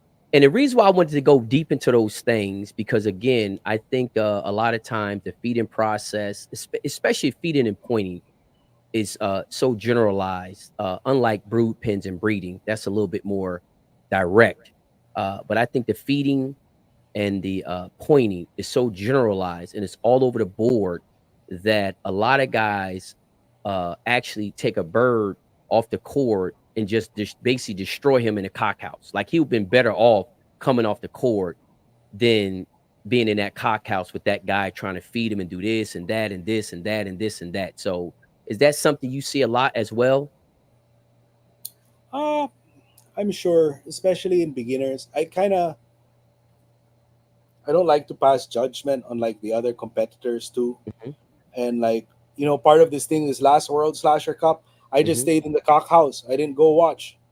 I just focused, Hmm. especially on the last day. I just looked at my chickens. I just worried Hmm. about my own chickens. Hmm. From my own experience, I've ruined 1,000 chickens. Hmm. It's easy to ruin a chicken. Hmm. It's and how will you do it? By doing too much, But you gotta say I don't know, right? Right. Like Right. it's a chicken, and we don't really understand these animals. We're Hmm. so different from them, Hmm. and by adding more steps to your process, you just adding more chances where you can mess up. So if you keep your your pointing method simple, Hmm. the less steps, the less moves, the less shots, the less times you bring him out to limber, the less you do, the less chance of messing up. Mm. Right? That I've always stuck to that with chickens. Right. It's basically a matter of who makes the least mistakes. And the chicken that went through the least mistakes is gonna perform the best. It's I something. agree. I mean, how many times will you have a rooster at your farm spar phenomenal, and even if he wins, did he match the performance of his spar in the pit? Right. That's, I mean, you got to be a good feeder to do that day in day out. Most of Right. the time, they won't surpass their performance in the farm, Hmm. which is to be expected. They will perform best at your farm or close to your farm, territorial animals, Right. right? That's where their confidence is high. Hmm. Bringing them across the town, that's stress. Right. So that's also something you look for in your the ability to take stress, right? Hmm. Managing the stress. Right. Kind of a bit of what pointing is, making it less stressful on the chicken, making him more comfortable, Hmm. right, in the new environment. Uh, and then you'll see sometimes there's also the opposite. Like the rooster is just a normal rooster at the farm, but he goes through the keep, you take out the moisture, you get him empty, you fight him, fine. He surpasses all your expectations, Mm. right? It's just proof that we don't know. We don't Right. know. Right. But with the record keeping, checking the markings, you can get better picture. Right. Because one thing you know is if this rooster cuts, if this rooster wins, if this particular line wins, then you got to take note. Where are the sisters? Where are the mothers? Right. How do we move forward? How do we make more of this? Hmm. Right. So it's a lot of observation is involved. Right. And I guess that just still fall back to, when you learn in that family, that's how it increases your chances because you just seen a lot of things that you have seen before, even generations before, his uncles, his father, his grandfather, and all that type of stuff. Yes. Yes. Very true. So let's talk a little bit about what is your thoughts on showing, some guys want to show them bone empty. Some guys say you can show with a little bit of feed in them. Do you think it depends on individual families, individual families of birds or ages, or what is your general thought on can birds show? Do they have to be super empty, a little bit of feed? I What is your think thoughts on that? if they're my personal opinion is it is hard to get a rooster sharp if you keep feeding him. Hmm. But maybe it's a different situation here. We know the exact schedule, right? Hmm. So I would prefer my chickens empty, close to empty. I want my chickens to arrive at the pit empty, and Okay. then I will adjust based on the schedule. Maybe he gets fed, maybe he gets a few scraps, maybe he doesn't get anything at all based Mhm. on the schedule, right? So I'm to that belief that they have to pass their feed. If they're holding feed, they're not gonna fight. Okay. I've seen guys here. Oh, we'll give him something. We'll give him something, Hmm. and they win. They win too. It all comes down to knowing your foul. I can only Right. see this one again. It's gonna be repetitive, but I've seen this work with my foul. Right. I've seen it not work. I also trust my keep. Right. I've seen it not work, but I'll still go back with that keep the next week. Make just Hmm. minor adjustments. Just minor adjustments. Yeah, because also if you're keep blaming your keep, you're changing keep drastically. Oh, you're Right. not gonna get anywhere either, Mm. right? Oh, we'll feed the Driscoll method this week. Oh, we'll feed the Ratliff method next week. The keeps is like brands too, right? Right. It's like I wear Nike, I wear Adidas, right? Right. You know, so if It's you keep, it's hard to build consistency if you keep changing. You're not consistent. You're changing Mhm. all the time, experimenting all the time. You Right. won't have enough uh, Data. data to Or draw yeah. from in future situations. Right. If you all So constantly all over the board. yeah, you can switch after you constantly lose. Then switch. Then you know it's not working, right? Oh shit, this is expensive. But you gotta that's why you gotta be game like your chickens, Right. You right? got to be game like your chickens. And I wanted I wanted to cover those points because those are a lot of topics that I think are sometimes misunderstood and guys, a lot of guys share information with the right intentions. But I think if you're not experienced enough, you can't really dissect on what really you should be focusing on and what you really shouldn't. I think that comes with experience as well. Like now, like you said earlier, it's some things that you see that somebody wouldn't even pay you to try, but that's because you have a lot of experience. You know what I mean? Like if you didn't have your father and you just been in the sport 3, 4, 5 years, and you see, hey, this guy won these derbies and he mentioned this, and it's like, oh, okay, well, maybe I'll try that. And I think a lot of that also was going on. That guys are just trying so many different things and not being patient enough to see if the thing that they're trying is going to work. I think Or they not, just no, not really understanding what that thing is. They may have read this Mhm. part, but that's only a part of a huge pyramid of things. So Yep, that move may only work if you did 50 other things, yep. right? You have to have a full understanding of it, right? And that's the reason why I'm really kind of digging in these questions, these answers that you've given me, because I really want guys to understand it's not general, and you're really getting in depth on why you feel as though you feel about particular things that you do. It's my foul. It works on my foul. I use air condition because the elevation that I'm on is not like you just using air condition just to be using air condition.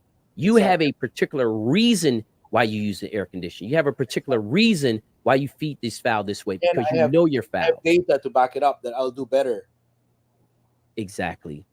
And I think guys are too quick to switch up after one or two losses or something like that. They just want to switch up. I mean, drastically switch up, not just minor. They want to drastically switch up. Like they'll get rid of the birds from the yard to get a whole nother family of birds.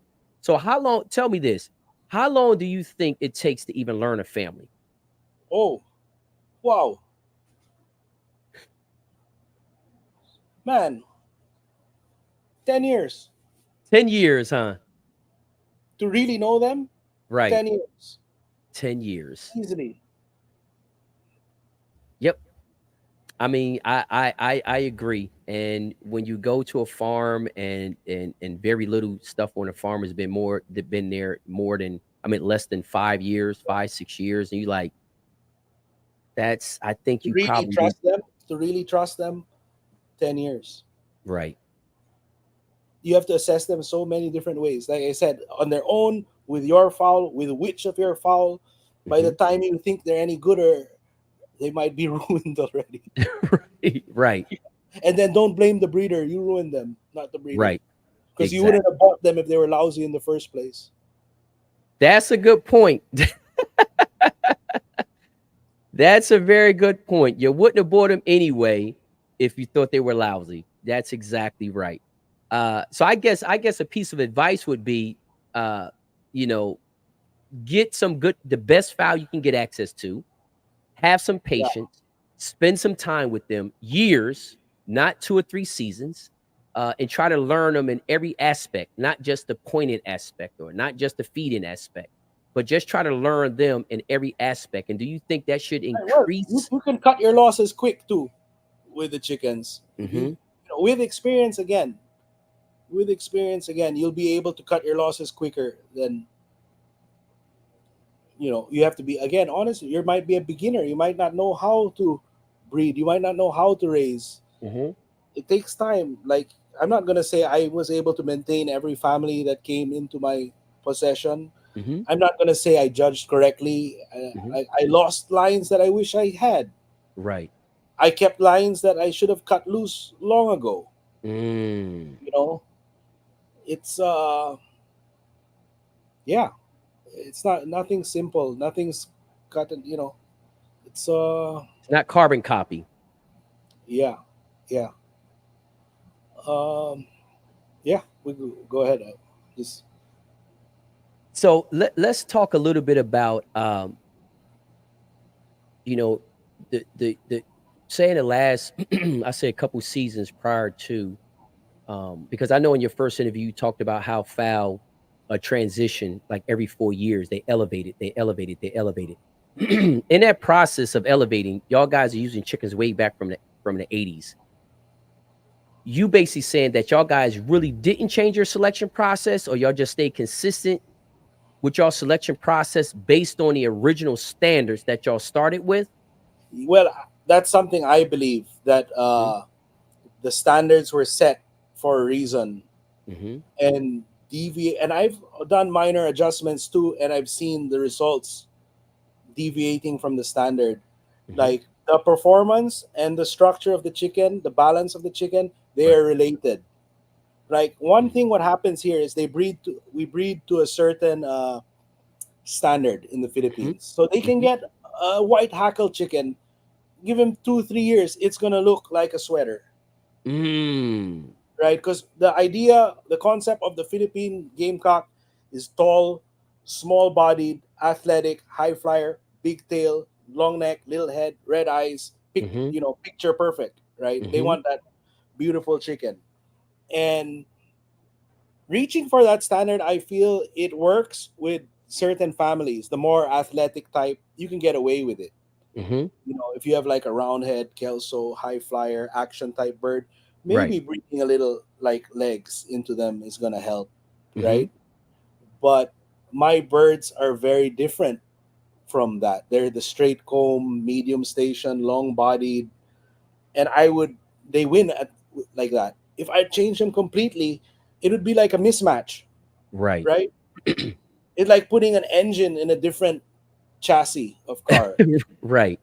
right? It doesn't match. It's got to match.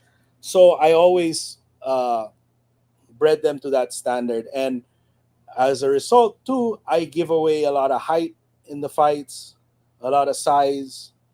I can't age my roosters as long because they get lower in age. Mm, But that's interesting. I've seen that uh, my chickens, they cut, and my chickens can take damage and give back, and I like that. I like that. Uh, I like when they come back quick. Right. They don't think after getting hit. They Right. reflex, Reflex, right? response immediately. Response, desire, right? That's when they say like, oh, you don't need gameness in the long knife, but I think you do, because your lifespan is so short in the long knife. So Mhm, when you're hurt, you better give it back. The will to win, that's gameness too, right? It's mhm. not just fighting for hours and stuff. Like, Right. I mean, I'm not saying it takes a gamer rooster in the long knife or anything like that. Or I'm not saying we fully understand gameness here by only fighting in the long knife. Mhm. But I'm saying it's definitely needed. It's definitely And needed. game roosters are the type of roosters you can breed for generations. For The, generations. the short-bred ones, they will come apart quick. That's, They, and the I'm glad short-bred they can't take the inbreeding. you. You'll always have to add. You'll always have to refresh. That's the term they love in the Philippines. Refresh, refresh, Refresh, huh? refresh. That's for the browser when the browser hangs, right? Oh, it's It's not for the chickens. It's a so cross tell almost, right? That's like you're crossing. It's like right, you're crossing. If you have the 1998 Dink Fair model sweater and right, you get the 2001, you're crossing. yep, It's a different family, same maker, but right. different different A whole model. different bird. Yeah, it's basically a Yes. whole different bird. Yeah.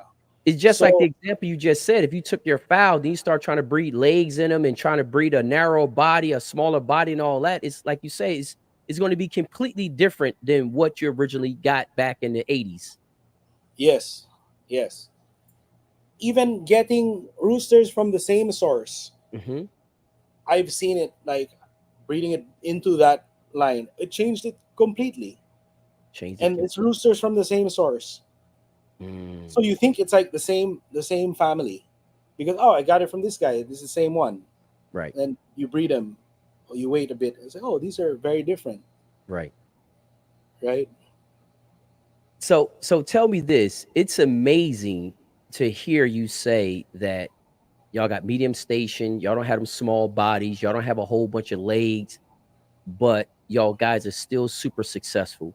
Um, and you saying that's pretty much what Mr. Mansell from the beginning, that's what y'all guys acquired from him, and it was winning back then. Yeah, And obviously yeah. it's still winning today. So it's just you're actually like the first person I interviewed with that show in the Philippine long knife that say, "Hey, I don't want a high station bird." Um, I I did don't. see a Okay, mhm, I don't want my chicken. It's not that I don't want. I would like a high station bird if I had good high station birds, mhm. right? I got some roosters out of Hawaii, very good birds, very tall roosters. Mm, I like those chickens too, right, but I'm not going to make my old school chickens. I'm not going to change them, and I've tried, and it doesn't work. They and it become doesn't clumsy. work, huh? Yeah, they'll become clumsy. Huh. I've seen it. Boy, you would they wouldn't bet on my chickens in the final round of the world. I'm sitting with 5 wins, only 4 entries with 5 wins, and my first two fights, no one would cover the difference in the bet because my chicken was really small compared to the other one, really short. Huh. And he still won. I lost the first one. In the World Slasher Cup, I was 10-8 underdog every fight.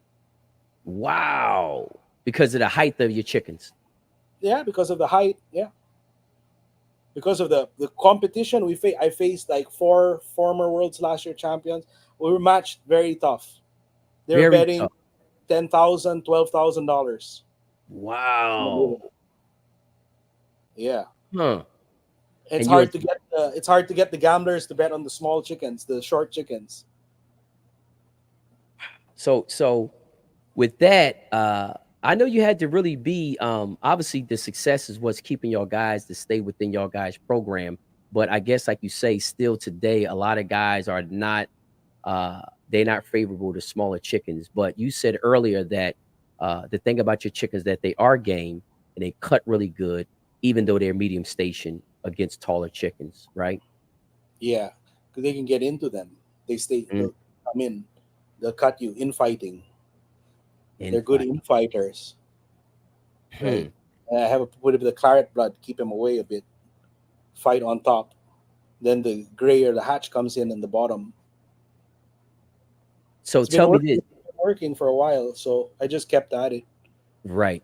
Kept at it. So tell me, what would you say, I guess the three things that you definitely need to have in your program to compete in the Philippines? Would it be cut, gameness, and intelligence? I hear a lot about intelligence when it comes to the Filipino Style, competition. yeah, Mhm. style is good. Athleticism, Mhm. like the birds now are very athletic. They are. Hard to compete against those. Yeah, if you fly with them, they will rip you apart. Or there's birds that stay on the ground too. right? Wow. Yeah, it's you'll see every kind of chicken in the Philippines, Mm-hmm. from the worst running dunghill to like the $10,000 ace cock, because it's Right. such a popular sport here. Right. It's across the whole population. Everyone is into chicken fighting. Mm-hmm. You can participate in chicken fights for $75 minimum bet. You Right. can participate in chicken fights with $3,000 minimum bet Mm. And across the everything whole in board. between. Everyone enjoys, and everything in between. Right. So let's talk a little bit now, because we almost at 2 hours. But what I would like to talk about too that we haven't covered is the role that the weapon plays. Not Wow, just the knife and the quality of knife, but also the person that ties the knife. a whole Let's talk nother about those two things. But conversation. first, let's talk about the quality of knife. Well, Like let's it's the go back particular. to cutting, right? You said the Okay. role cutting plays. You can have the cuttingest chicken in the world. If you have some inexperienced guy put the knife on the wrong way, you're done. You're gonna lose. Mm, Because this is like, especially at the high level, they're using the best equipment, the mm-hmm, best gaffer. mm-hmm. The technology of the knife is something that's not been discussed that much, Right.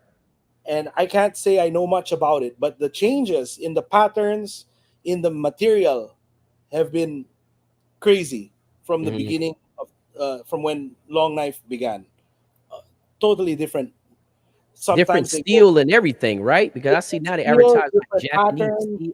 Mm, different angles. Oh, completely. And then you need an expert tire, and that's my partner Owen, mm-hmm, right? And he's been my partner in the World Slasher Cup since 2013.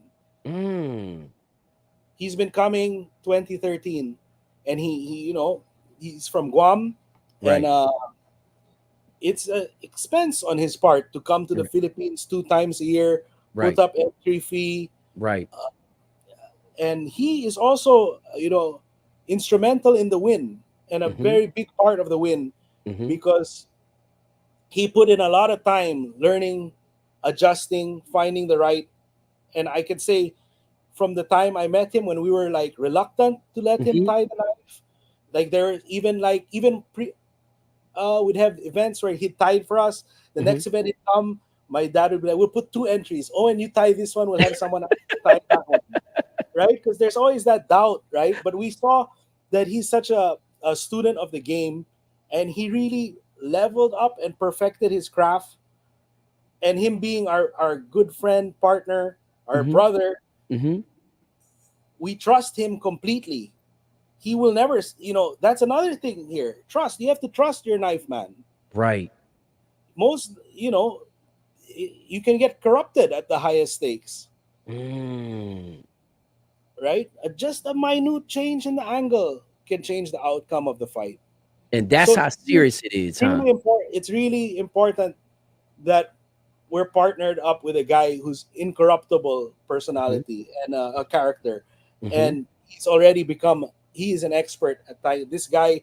He's won 5 major derbies this season with his knife, all different foul, Wow. all different across different countries. We won't say where Yeah. these Right. other derbs were, Right. but he's proven worldwide. Wow. So tell me this. He's a record holder. He is the first uh, Guamanian World Slasher Champion gaffer. Prior to that, it's only been Filipinos and Dan Gray. Dan Gray is the only American to win tying the knife in the Philippines. So from his Wow. country, he's the first. He's a record holder. First Guamanian. Now that is amazing. And Yeah. and like you said, so tell me this then. But look, he came from, what's that, 11 years. He's Right. been coming back and trying. And we've had good runs, we've had bad runs, Mm-hmm.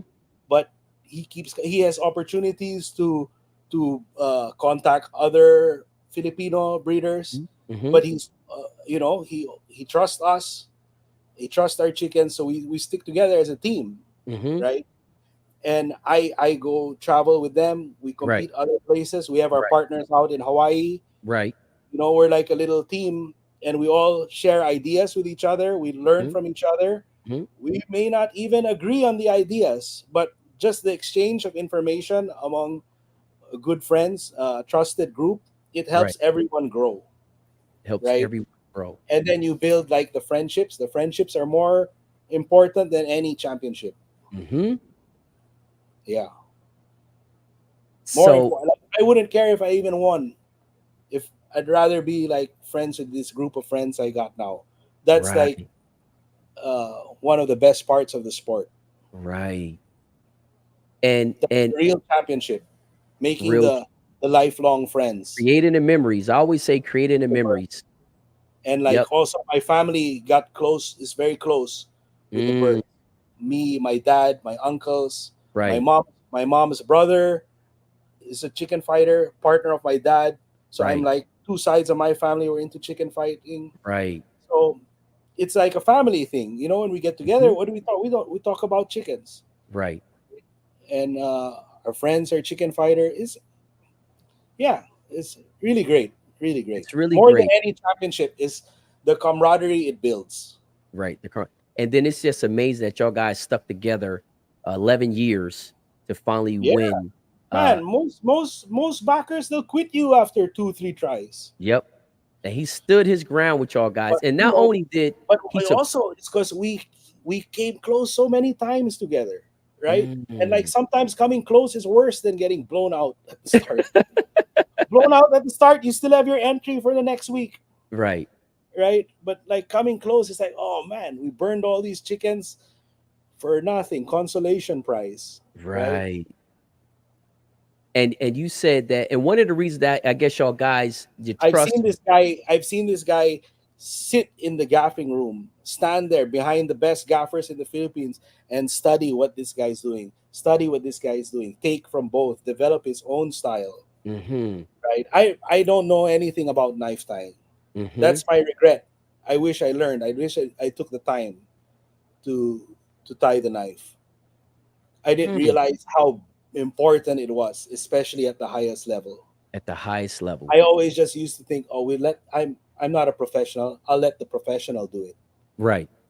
right? But there's chance like the demand became so high with the boom of cockfighting, Right. so your ability to get the top gaffer to come and tie for you that day, it's Was not a hard. guarantee because there's guys with more money. It's like, oh, I can't. I gotta go with the governor. The governor wants me to tie for him. I can't Right. pay as much as the governor, Right.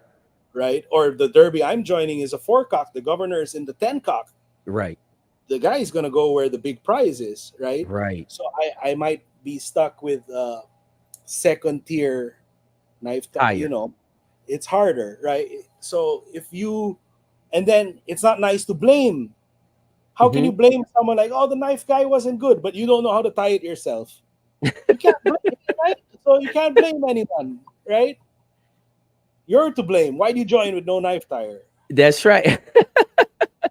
right? So I guess it worked actually both ways. Like y'all guys kind of had well, working with him, partner with him. Y'all guys both had to build trust. He had to build trust in Yeah, we backing just met y'all on guys. we just met on the internet. His wife messaged me inquiring about the blues. And since 2013, he wanted a show of blues. And he only got like a half show of blues. But at least they won the derby. Right? Maybe we'll have a full show of blues next time. Next time, right? We'll So see. Yeah. basically, y'all guys trust built over time. He's seen that y'all Oh, yeah. guys have very good birds. He stuck behind y'all. Y'all guys seen that this guy is serious and was honing his craft as a tire. Their And family or family were like family already. We wow. traveled there, we spent Thanksgiving with them. Mm. We go around. Yeah. And you said that with the tying aspect of it, because I want to talk about the knife a little bit as well. But at the tying aspect of it, that is what he really truly focused on was mastering the craft of tying, huh? Yes. Yes. He really dedicated his time to it. Of course, where he stays, they do everything, right? Right. With the chickens. So he's competent in all levels of the sport of competing. Right. They don't really breed out there. but I'm trying to Right. get him to start breeding, Right. right? But he But loves to tie, huh? they know they do everything: point, condition, handle, tie. Yeah, Wow. So tying is I ain't gonna say like an art, but I guess it's kind of it like is an art. it's an It's art, huh? art meets science already. Mm-hmm. Because now there's, man, discussions on the type of steel, the pattern. Oh, you could go all night. Well, I guess that's gonna be I'm a I chick guess fighter. When they start talking and nerding out on the knife, I'm like, go look someplace else. Right, right. I say I'm not part of this discussion. This is too much already. I'm like, right, wow. right. But Well, I it's guess I need to I've be I've seen it that the importance of the knife, the very important part is that night. of the win is the knife tying ability. I've seen a lot of chickens, good chickens, wasted by minor errors, not even major errors. Wha- Tell me this though. Do you think some foul get the credit for being a good cutter, but it was actually because they had a good tire? But if he didn't kick, he ain't gonna cut, Well, they right? all gonna kick, But but not really. oh, There's a lot of birds that won't kick. They get hopefully you don't have one, but yeah. But let's put it this way: cutting in the knife, you can get away with. That's my theory. People hmm like to up cutting ability in the long knife, hmm but like the advancements made in tying the weapon hmm have kind of evened the field out. My hmm. birds have a reputation of being very good cutters, Okay, right? And back 2005, it was a much smaller knife, okay. much shorter. It was shorter, broad, different from the now. It's a longer, hmm skinnier. hmm Uh, and when we were fighting with a bit of a shorter knife, I really felt I had a very big advantage hmm. in the cutting. I could kill with less shots. Hmm. Now, I don't think that advantage is there anymore Wow. from a breeding standpoint. But from the knife tire, then it makes a difference. The knife tires now are so good that they can get the birds to cut. If you want to test cutting, your bloodlines cutting, you fight the gaff. Because pointing those little points, Right. it's very different. And I don't have any experience. Not hmm I can't even count it as experience. Right. Handful of fights. Right. And I see, oh, this is everyone says gaff is the test of gameness. For me, the cutting, you'll see a good cutter. You watch gaff fights. You'll see the Watch. really good cutters. Yeah. Mm. Hmm.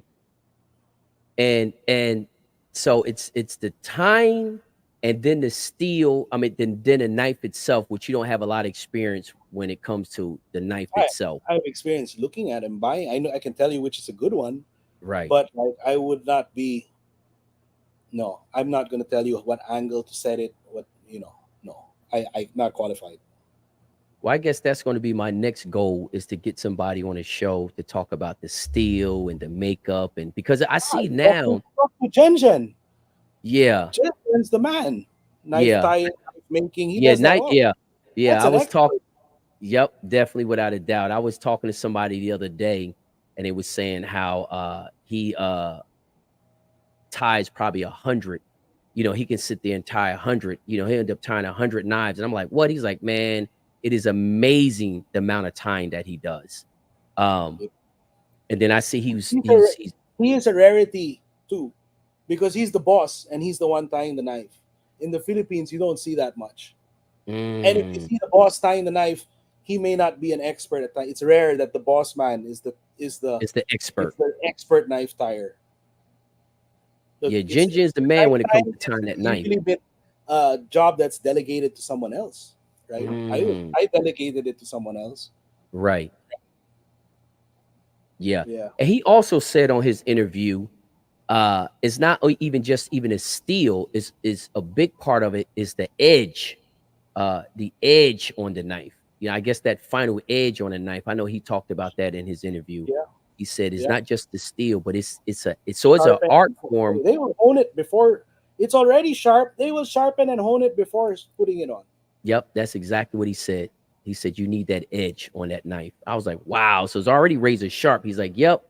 But I even sent it to a guy that only put edges on knife. He don't make them or nothing. He just put the edge on it. Yeah, Um, yeah. And I see they're using different types of steel now. I see advertisement. Jin Jin will work with a company or something like that. They're using it's advertising Japanese steel. So I guess it goes back to, like you say, the materials itself has changed with the knives that they use today versus what they used back in the day. Not just only the shape, the design, and the pattern, but even the material itself. yeah, changed completely.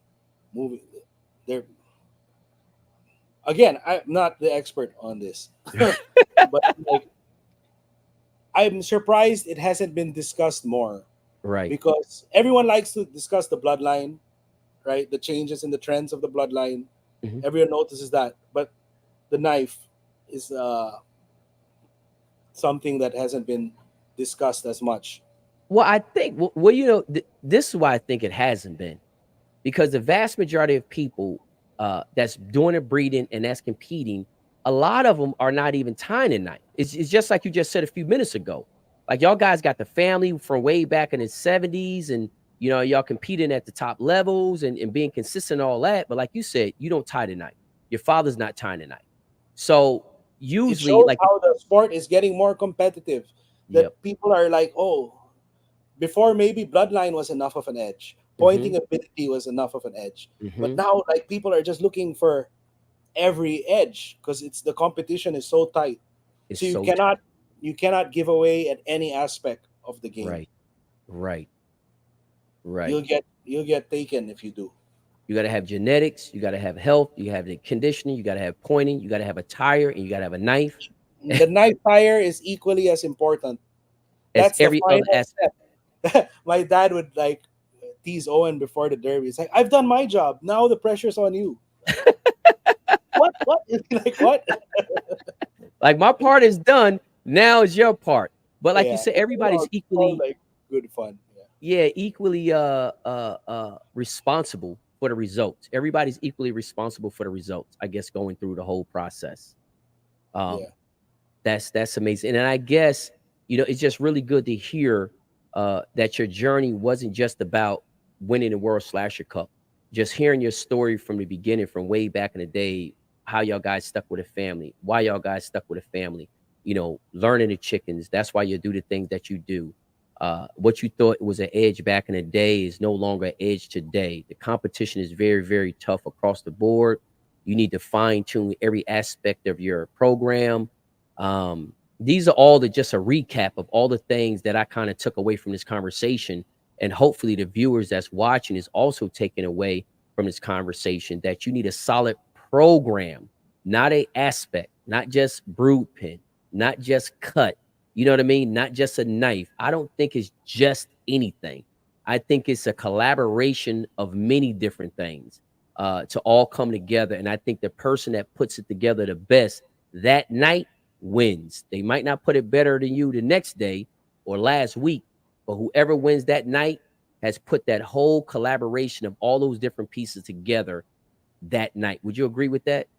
Yes, I would. Whoever made the least mistakes. Hmm. That's how I look at it that way. Maybe it's how I don't know. I work, Well, but like I kind of feel the same way, and I think, like you say, if guys understand that, to start thinking broader and stop being like tunnel vision, saying that all I need is a brood pin, or all I need is healthy foul, or all I need is just cut. It's open like, mind. dude, You got to keep an open mind yep, and you be have. disciplined enough to filter what your open mind sees. Because Hmm. sometimes, yeah. We have a cool a question in here from Peter. Peter said, "What did you buy? What was the first thing you brought with your winnings of the World Slasher Cup?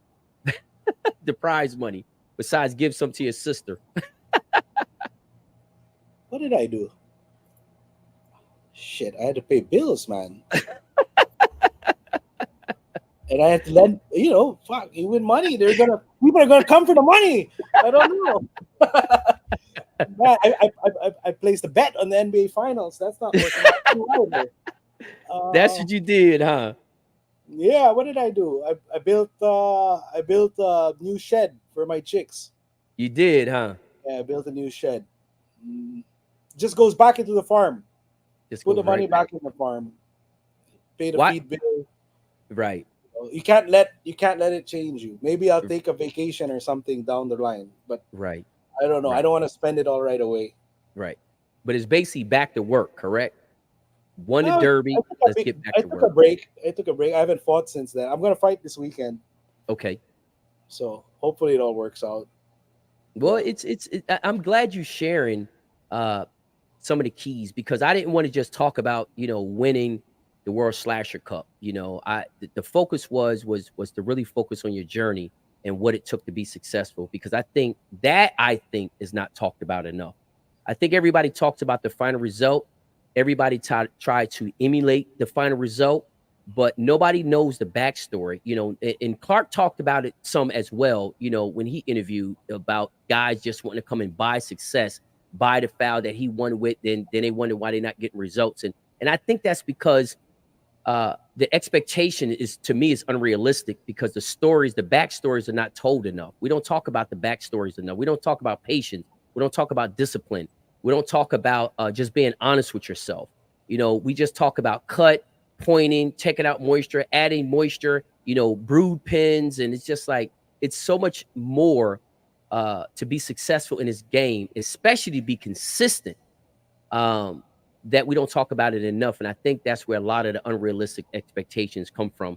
They just think they can just buy brood pen, buy a good knife, and just have some cut, and then they'll be able to win.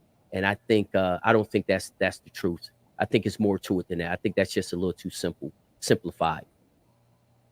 Yeah. Definitely. Yeah. Definitely. So guys, Tony has walked us through this whole process, and as you can see, he's second generation. This journey started actually before he was even born. That's when it all started. It started before he's even born, and I say that because they're still using the same chickens, the same family of chickens a day as they did back in the day when his father acquired them back then.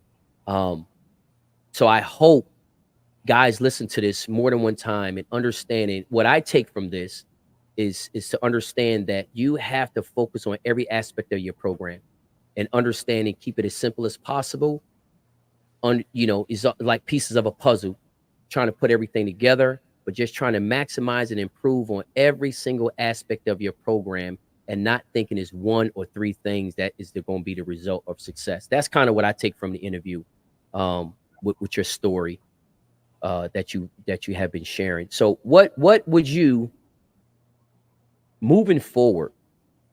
Is it anything that you will do different, like moving forward? I know you had almost a perfect score. You said 8-1 or something like that. Eight Eight and and one. one. Yeah, we did eight. I won five straight, and then I made it to the finals. Mm-hmm. I lost the first fight. Mm-hmm. Man, that was like, oh, we lost. We came this far, we lost. Then I hit the second fight. Then I look at the scoreboard, and it's like, oh, okay, we're back in it. Because I wasn't I wasn't betting much on the last day anymore. I'm just going for Right. the jackpot. But Right. in the back of my mind, like, if I got some good chickens, if I drop a fight, then I'll press the bet on the Right. succeeding fights. And but when the second fight won, I saw the derby kind of, and the other birds were losing. I saw, oh, the derby kind of opened up, right? Mm-hmm. So I just stayed disciplined, and then, man, I was ahead 8-1, so I win the next three fights, right? Right. There was one entry that could have gone 8.5. Wow. So my It job's still done. was up in the air. Yeah, and check it out. Every as the derby goes on, my dad keeps sending me to scoreboard, and he's like, "Go check out which entry needs to lose, who needs to be Right. knocked out. Tell me Right. what happens." So I go look, and then I watch. I watching very few fights on the last day, only the fights that matter. And Mm-hmm. every time I watch, the entry I need to get knocked out wins. Right. So here we are, 8-1, and there's a guy going for 8.5. Uh-huh. Right. And we make our insurance. We see how we're gonna hedge and all of that, Right. and then I just stay in the cock house. Mm-hmm. I didn't watch anymore. I said, maybe if I stay in, sometimes it's all luck, right? And I'll tell you what happened. His knife broke. What? The knife broke. So kind of, Wow. it was, it's all blessings too from the Lord, and like, luck still plays a part, but you have to do the work in order to get lucky. You have to do the Right? work to even get to that level, to even Yeah. get to the Right. eight. So like in the end, nothing was in my control.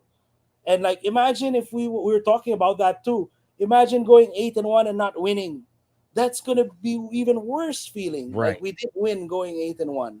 To come Right. so sometimes coming close is worse than not coming. If not performing at all. At least you can say, Mm, oh, we were clearly not the best this year. We'll come back right. next time. But to be so close and not winning, it's kind of in January with my friends Roosters. Right. Uh, we were close too. Like not my breed, my friend's Right. breed. I was Right. involved in the entry, Right. and we were just financially involved, but not Right. nothing. They're Right. not my birds. I didn't, but they were close. Right. But my friend, my partner, he tied. He Mm-hmm. tied that entry too. Uh, but after the fight, we had like a interesting thing where we were Mm-hmm. talking, and he said, "You know what? We've already won. We just don't know when." Right. Right? And Wow. then when happened in the same year. Unbelievable. Yep. Like we were talking about that, like our journey as like partners and friends say, Mm-hmm. we've already won, Mm-hmm. but we just don't know when. And when finally came together, and oh, It all came it's together. unbelievable. The dream come true. A dream come true. Yeah. 25 years in the making, and it finally come through with a good solid partner, with your father. I mean, that's just an amazing, amazing experience in the story. And I know, like you said, you took a little break for a week, but y'all back out there now. Um, Yeah, not gonna fight themselves, right? right. Gotta enter them, right? Keep eating these things. Right, exactly. But I have to save my winnings, like Peter. no, Antonio, this has just been a great, great interview, man. Because, like I Oh, said, I I'd think, like to add one thing before we end, though. yeah, Something I got going on that I okay, think would be of interest to your audience. okay, So for a while now, as many people know, I guess I used to run a cockpit, and I would have a yearly promotion, okay. and the promotion has grown. And last year, we put it on again for the first time after the pandemic at a different Mhm, pit, and mhm, it's called Guam, Hawaii versus the Philippines. It's a little mm, it's a little derby, international derby, mhm, and we're forming a group we call the World Game Foul Alliance. okay, Where we will make it possible for enthusiasts to come over and experience the Philippines and compete with a chance. Because a lot of guys they come in totally blind to it, mhm, and the guys are waiting for them. They match into them. They knock out these guys. mhm, It's not a positive experience. So mhm, we want to help provide an experience that is positive for the tourists, the cockfighting right, tourists, and so they right, get a better appreciation of the Philippine culture, right. cockfighting culture. They'll enjoy it, and we do this in January. It's around the same time as the World Slasher Cup, Oh, and you just get in touch with me or our representatives will be posting on Facebook, social media, and how to come and participate. You can right, have an entry. We can or you can come and just watch, right. just to gain experience and broaden your horizons. Something you'll enjoy, Something. right? So basically, y'all guys are going to kind of set the stage, or kind of set them up But if like they do want to come and compete, being that they'll have a chance and not just go being give their money away. exactly being involved with a lot of like foreign competitors, right? Mhm, When they come to my cockpit or right. they come join these big derbies, Mhm, I kind of saw, or we as a group, we see that the opposite of what should happen is happening. Like the mhm, house is matching you tough. They're right, setting you up to fail. And right, how are they going to come back if you're picking on them, right? right. And so maybe we will be giving them a better chance to experience and have a positive experience, Mhm, so they can keep up and they can dream big and they can one day win the big thing too, right? By mhm, learning and getting the experience, right? right. It has to Because be a it's positive experience to continue in the sport. Right. right? Because there's So we more want to to help. it than just shipping We want to birds over help there.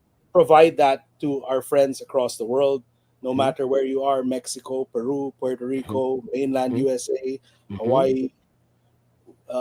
We want to build a community and give anyone who is capable and willing the Hmm. chance to compete on an even field. Right. Yeah, that's all I wanted to add. Something I got going on. No, and I think that's great because a lot of times people want to experience these things, but they don't have the resources, they don't have the contacts, they know little to nothing about it. So they just say, "Hey, I would love to do that one day," and it's really not a realistic dream for them because there's no resources for them to try to make that happen. So We would be basically, what able to y'all provide from our experience at least uh, the advice on how to compete successfully and not just come and give your money away, yes, yes, or even just to come enjoy, watch first, right? right?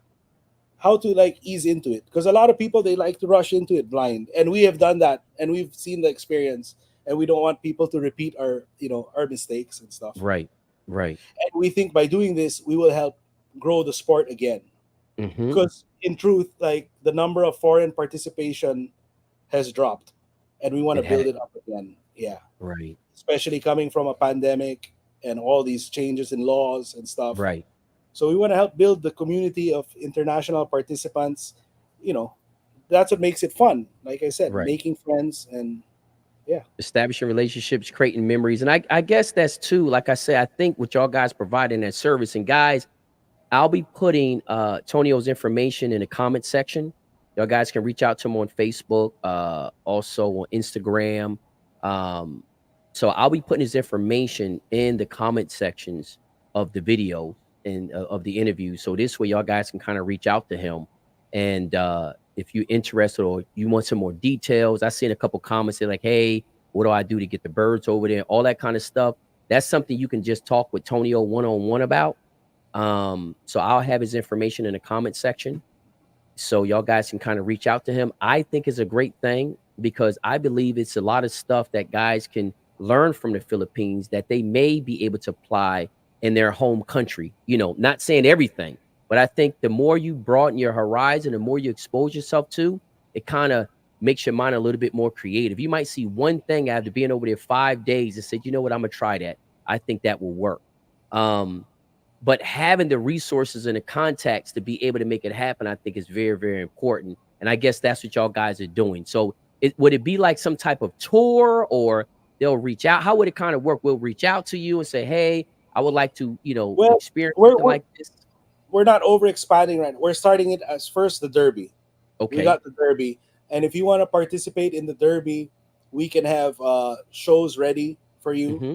Or Mm-hmm. if you want to purchase chickens here, you can Mm-hmm. purchase chickens here. If you Okay. want to ship roosters in for the derby, we'll have to talk more. There's a Right. lot more logistics, but Right. everything is possible.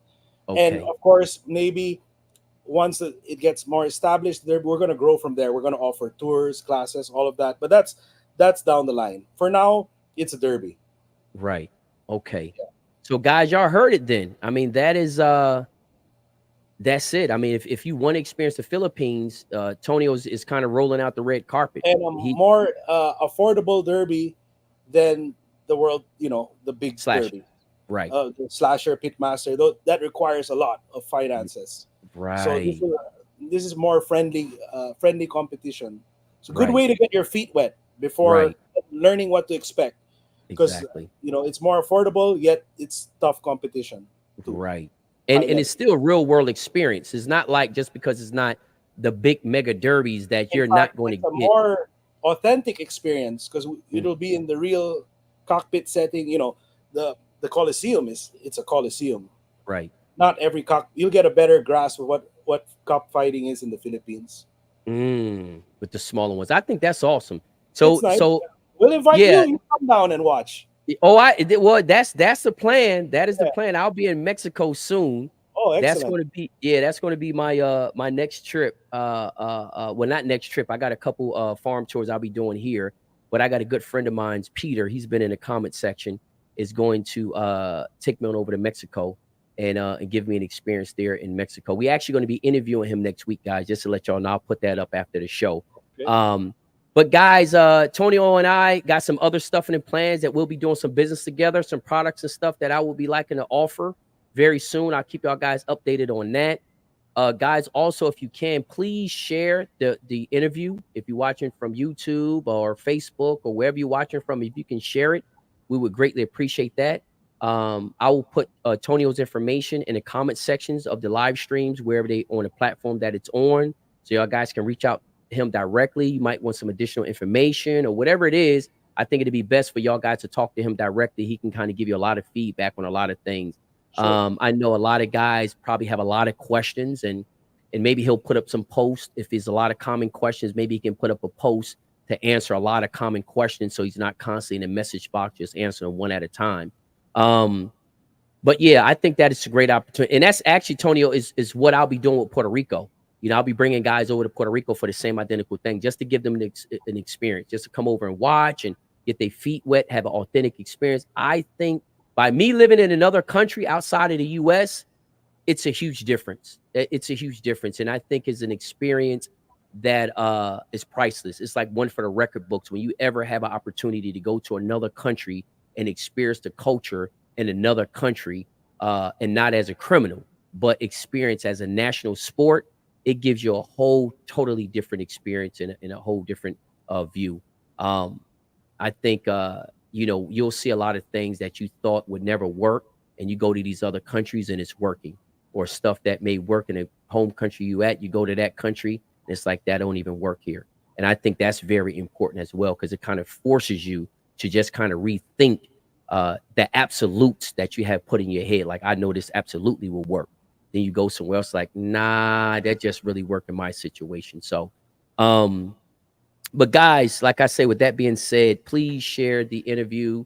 It will also be on Spotify, be on all the podcasts, iTunes, Spotify, across the board. I'll also post up this interview on there. You can listen to it in audio, or you can watch audio and video. It'll also be on YouTube podcasts as well. So y'all guys don't have to have the screen on. If you're out there feeding chickens, y'all can listen to the podcast. You know, y'all can listen to this interview or even driving. So that's pretty much it. Tonio, you have anything else to add or close out?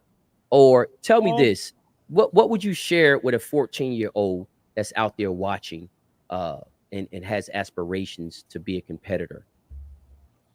Well, be quiet, be observant, seek the right advice and listen. Hmm? Yeah, that's about it. You And know, spend more time in the yard and not on your phone, huh? and gain experience. Real world experience. You know, even if it's just coming along with a friend and watching, that's still experience, Hmm. right? Go out there, do something, Hmm. right? You won't learn looking at the screen. You won't learn without the birds in your hand, That's right. That's right? right. Yep. Um, Well, so guys, we're going to close it out. We're going to yeah, close it out like that. thank everybody for watching, and I want to thank everyone across the internet who congratulated me and reached out. It was really, heartwarming. I got greetings from all over the world, and Right. I've been like, I grew up in the internet age. I was Hmm. like on the first forums and websites, Right. so I have a lot of friends who saw or who knew I came so close so many times, and they were so Right. happy that when I finally won, a lot of old names came up texting me, congratulating me, and I'd like to thank everyone for taking the time. And it means a lot to me that you support and cheer for us no matter what. And thank you. I hope one day it'll be reversed, and I'll be the one cheering for you guys. That's And yeah, awesome, man. everyone have a great evening and a great day wherever you are in the world. Okay, brother. Thank you All very, right. very much. And guys, like I say, please do us a favor and share the interview. We would greatly appreciate it. I'll put Tonio's information in the comment section so y'all guys can reach out to him directly to answer or ask any question that you may have. Tonio, until next time, which I know it will be a next time, stay focused, stay positive, and stay Hopefully blessed. not another 25 years. Well, you know what? It wasn't a waste because you had a wonderful journey up Of until course, this win. it's journey, And and that's a more advice for the youngsters. You enjoy the journey. not the destination. Enjoy Yes, the destination too, but enjoy your journey. So if you don't get the results on your destination, because it wasn't all the waste. you can take a lot of things from this sport and apply it to your real life, family, That's work right. life, and everything. This sport builds a lot of character. That's right. Yeah. Exactly. Exactly. Well, brother, it was a pleasure once again. Thank you for coming on the show and sharing your journey. I do truly believe it'd be inspirational and educational to the people that take the time to watch it. And I think we touched on a lot of great points that's very, very important to the success of individuals out there. So, with that being said, y'all all have a good night, and we'll see y'all very soon. Okay. Tonio, good night, brother. All right. And Bye, guys. congratulations once again. Thank Have a you. good Thank you. evening. Okay, Okay. brother. Okay, bye Cheers. bye.